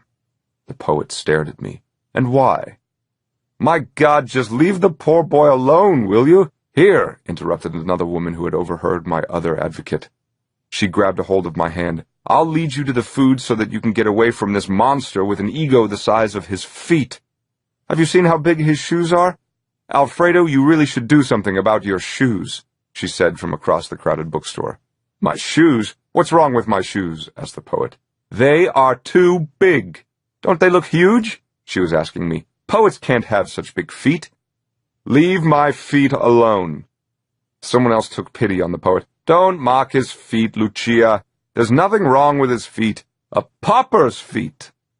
Walked barefoot all his life and still buys shoes a size bigger, in case he grows before next Christmas when the family stocks up for the holidays," playing the embittered or forsaken shrew. But I did not let go of her hand, nor she mine. City camaraderie. How nice to hold a woman's hand, especially when you don't know a thing about her. C'est l'amore, I thought, and all these tanned arms and elbows that belonged to all these women looking down from the gallery. C'est l'amore. The bookstore owner interrupted what could easily have been a staged tiff between a husband and a wife. "C'est l'amore," he shouted. Everyone laughed. It was not clear whether the laughter was a sign of relief in having a marital spat broken up, or because the use of the words "c'est l'amore" implied, if this is love, then... But people understood that this was also the signal for the reading to start, and everyone found a comfortable corner or a wall against which to lean. Our corner was the best, right on the spiral staircase, each of us sitting on a tread, still holding hands. The publisher was about to introduce the poet when the door squeaked open. Oliver was trying to squeeze his way in, accompanied by two stunning girls who were either flashy models or movie actresses. It felt as though he had snatched them along the way to the bookstore and was bringing one for him and one for me. C'est l'amore. "Oliver! Finally!" shouted the publisher, holding up his glass of scotch. "Welcome, welcome!" Everyone turned around. "One of the youngest, most talented American philosophers," he said, "accompanied by my lovely daughters, without whom C'est l'amore would never have seen the light of day." The poet agreed. His wife turned to me and whispered, "Such babes, aren't they?" The publisher came down the little step-ladder and hugged Oliver. He took hold of the large X-ray envelope in which Oliver had stuffed his pages. "Manuscript?" "Manuscript," replied Oliver. In exchange, the publisher handed him tonight's book. "You gave me one already." That's right. But Oliver politely admired the cover, then looked around and finally spotted me sitting next to Lucia. He walked up to me, put an arm around my shoulder, and leaned over to kiss her. She looked at me again, looked at Oliver, sized up the situation. Oliver, sei un dissoluto. You're debauched. C'est l'amore, he replied, displaying a copy of the book, as if to say that whatever he did in life was already in her husband's book, and therefore quite permissible. C'est l'amore yourself. I couldn't tell whether he was being called dissolute because of the two babes he'd wandered in with, or because of me, or both. Oliver introduced me to both girls. Obviously he knew them well and both cared for him. C'est l'amico de Oliver, vero? You're Oliver's friend, right? One of them asked. He spoke about you. Saying? Good things. He leaned against the wall where I was now standing next to the poet's wife. He's never going to let go of my hand, is he? Said Lucia, as though speaking to an absent third party. Perhaps she wanted the two babes to notice. I did not want to let go of her hand immediately, but knew that I must, so I held it in both hands, brought it to my lips, kissed its edge close to the palm, then let it go.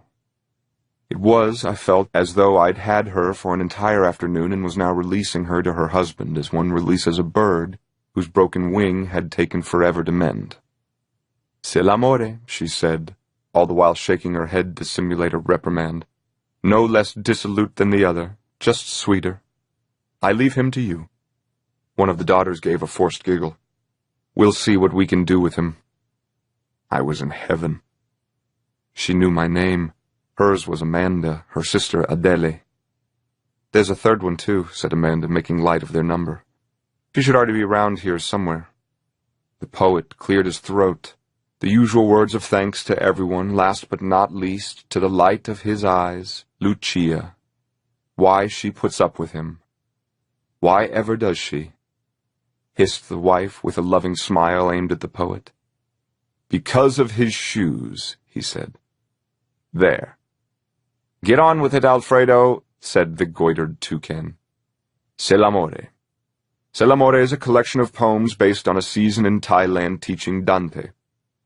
As many of you know, I loved Thailand before going and hated it as soon as I arrived.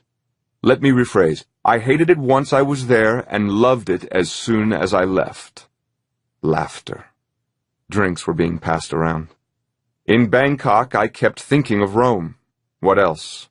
Of this little roadside shop here, and the surrounding streets just before sunset, of the sound of church bells on Easter Sunday, and on rainy days, which last forever in Bangkok, I could almost cry.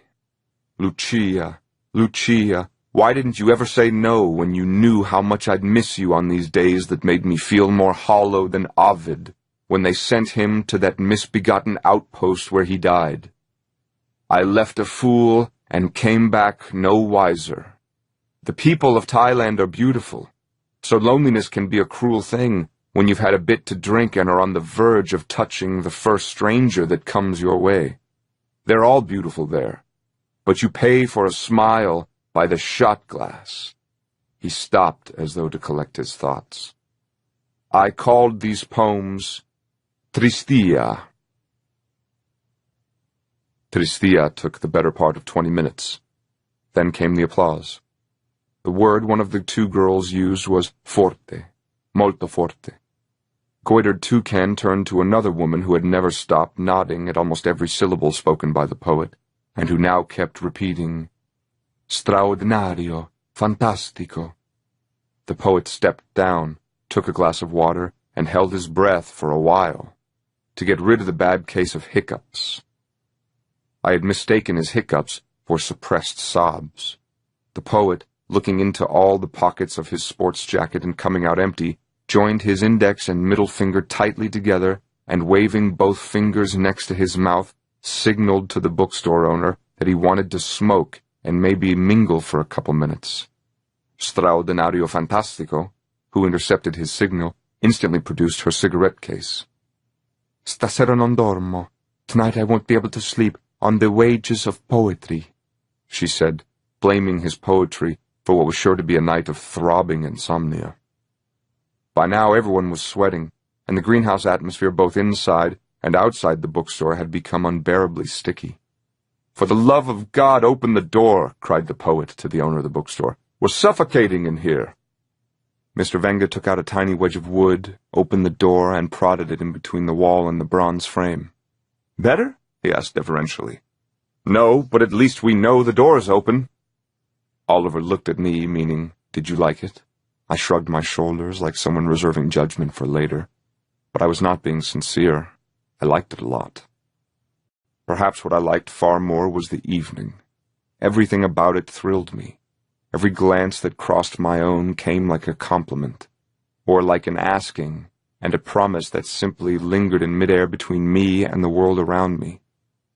I was electrified by the chafing, the irony, the glances, the smiles that seemed pleased I existed, by the buoyant air in the shop that graced everything from the glass door to the petit fours, to the golden ochre spell of the plastic glasses filled with Scotch whiskey, to Mr. Wenger's rolled-up sleeves, to the poet himself, down to the spiral staircases where we had congregated with the babe sisters.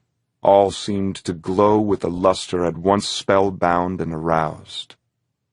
I envied these lives and thought back to the thoroughly delibertinized lives of my parents, with their stultifying lunches and dinner drudges, our dollhouse lives in our dollhouse home, and of my senior year looming ahead. Everything appeared like child's play compared to this. Why go away to America in a year when I could just as easily spend the rest of my 4 years away coming to readings like this, and sit and talk as some were already doing right now? There was more to learn in this tiny, crammed bookstore than in any of the mighty institutions across the Atlantic. An older man with a scraggly large beard and Falstaff's paunch brought me a glass of scotch. "Ecco." "For me?" "Of course for you. Did you like the poems?" "Very much," I said, trying to look ironic and insincere. I don't know why. "I'm his godfather, and I respect your opinion," he said, as though he'd seen through my first bluff and gone no further. "But I respect your youth more." "In a few years, I promise you, there won't be much youth left," I said, trying to assume the resigned irony of men who've been around and know themselves. "Yes, but by then I won't be around to notice."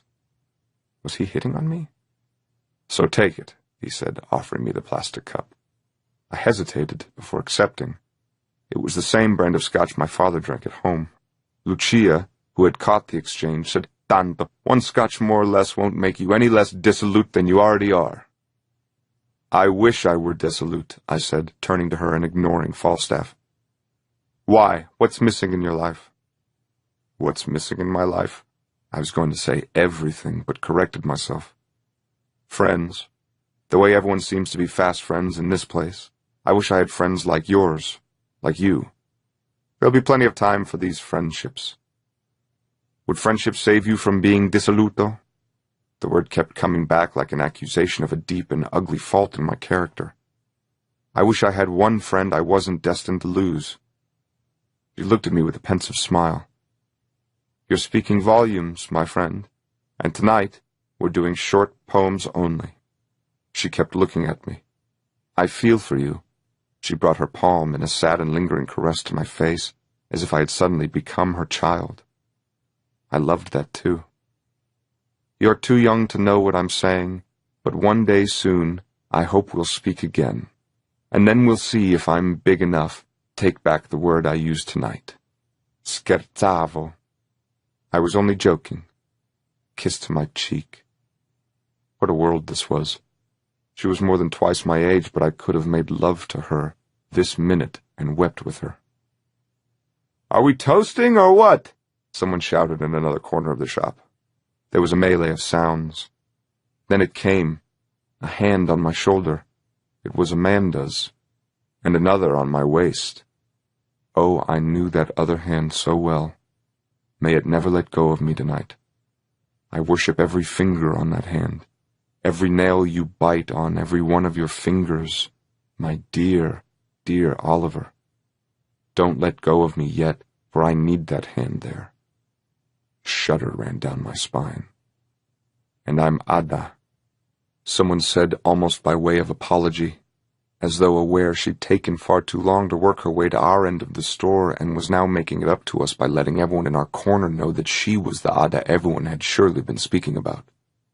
Something raucous and rakish in her voice, or in the way she took her time in saying Ada, or in the way she seemed to make light of everything, book parties, introductions, even friendship, suddenly told me that, without a doubt, this evening I'd stepped into a spellbound world indeed.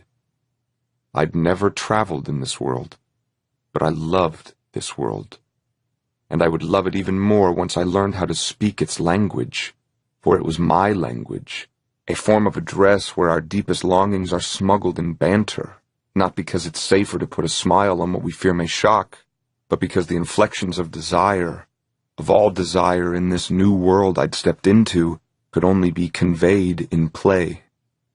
Everyone was available, lived availably, to the city, and assumed everyone else wished to be so as well. I longed to be like them. The bookstore owner chimed a bell by the cash register, and everyone was quiet. The poet spoke. I was not going to read this poem tonight, but because someone, he altered his voice, someone mentioned it, I could not resist. It's entitled The San Clemente Syndrome. It is, I must admit, i.e., if a versifier is allowed to say this about his own work, my favorite. I later found out that he never referred to himself as a poet. Because it was the most difficult, because it made me terribly, terribly homesick, because it saved me in Thailand, because it explained my entire life to me. I counted my days, my nights, with the San Clemente in mind. The idea of coming back to Rome without finishing this long poem scared me more than being stranded at Bangkok's airport for another week. And yet, it was in Rome, where we live not 200 meters away from the Basilica of San Clemente, that I put the finishing touches on a poem which, ironically enough, I had started eons ago in Bangkok, precisely because Rome felt galaxies away.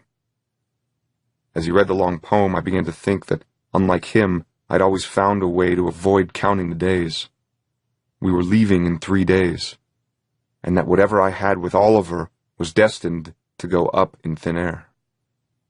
We had talked about meeting in the States, and we talked about writing and speaking by phone, but the whole thing had a mysteriously surreal quality kept intentionally opaque by both of us, not because we wanted to allow events to catch us unprepared so that we might blame circumstances and not ourselves, but because by not planning to keep things alive, we were avoiding the prospect that they might ever die.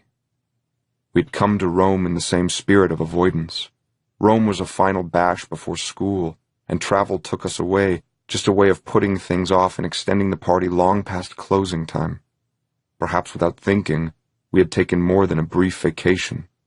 We were eloping together, with return trip tickets to separate destinations.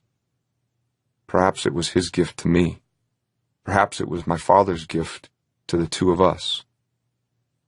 Would I be able to live without his hand on my tummy or around my hips, without kissing and licking a wound on his hip that would take weeks to heal, but away from me now?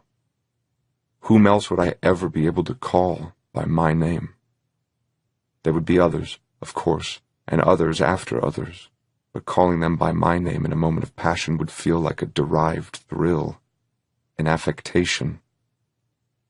I remembered the empty closet and the packed suitcase next to his bed. Soon I'd sleep in Oliver's room. I'd sleep with his shirt, lie with it next to me, wear it in my sleep. After the reading, more applause, more conviviality, more drinks.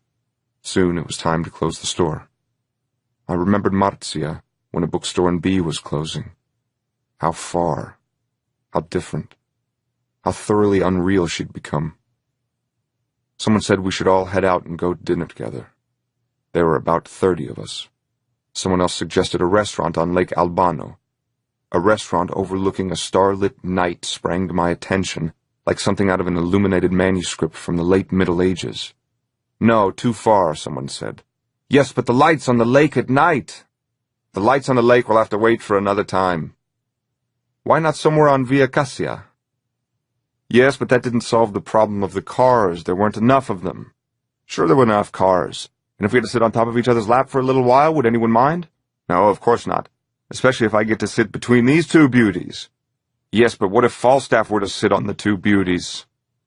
There were only 5 cars, and all were parked in different tiny side alleys not far from the bookstore.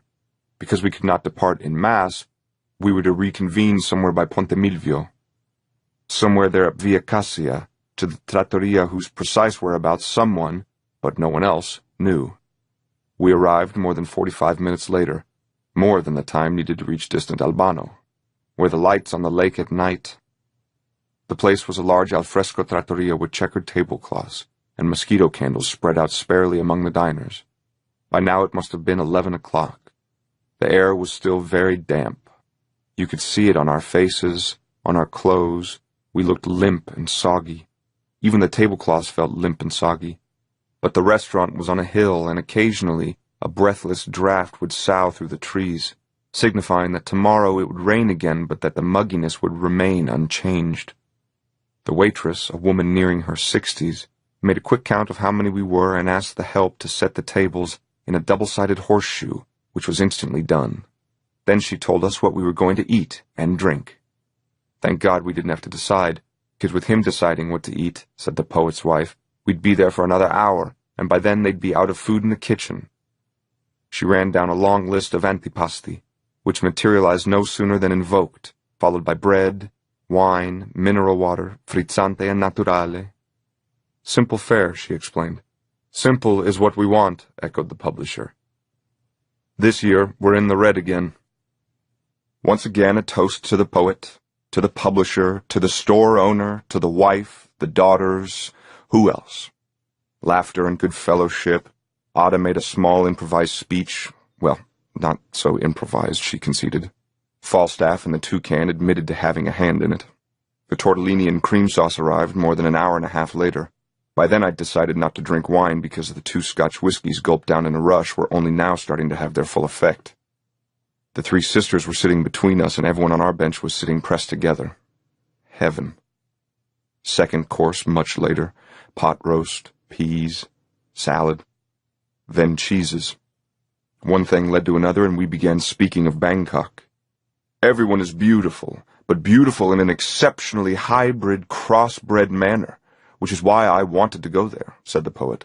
They're not Asiatic, not Caucasian, and Eurasian is too simple a term. They're exotic in the purest sense of the word, and yet not alien. We instantly recognize them, though we've never seen them before, and have no words either for what they stir in us or for what they seem to want from us. At first I thought that they thought differently.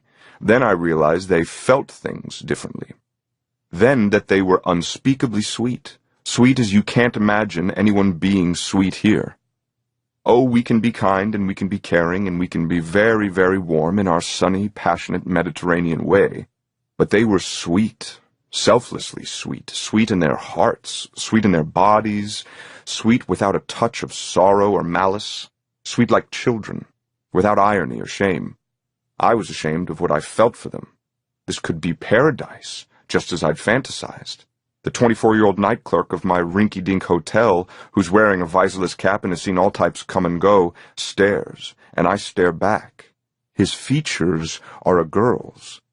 He looks like a girl who looks like a boy. The girl at the American Express desk stares, and I stare back. She looks like a boy who looks like a girl who's therefore just a boy. The younger ones, men and women, always giggle when I give them the look. Even the girl at the consulate who speaks fluent Milanese, and the undergraduates who wait at the same hour of each and every morning for the same bus to pick us up, stare at me, and I stare back. Does all this staring add up to what I think it means? Because, like it or not, when it comes to the senses, all humans speak the same beastly tongue. The second round of grappa and sambuca. I wanted to sleep with all of Thailand, and all of Thailand, it turns out, was flirting with me. You couldn't take a step without almost lurching into someone. Here, take a sip of this grappa and tell me it's not the work of a witch, interrupted the bookstore owner. The poet allowed the waiter to pour another glass. This time he sipped it slowly. Falstaff downed it in one gulp. Straordinario, fantastico, growled it down her gullet. Oliver smacked his lips. The poet said it made you young again. I like grappa at night. It reinvigorates me. But you, he was looking at me now, wouldn't understand. At your age, God knows, invigoration is the last thing you need. He watched me down part of the glass. Do you feel it? Feel what? I asked. The invigoration. I swilled the drink again. Not really. Not really, he repeated with a puzzled, disappointed look. That's because at his age, he's already there, the invigoration.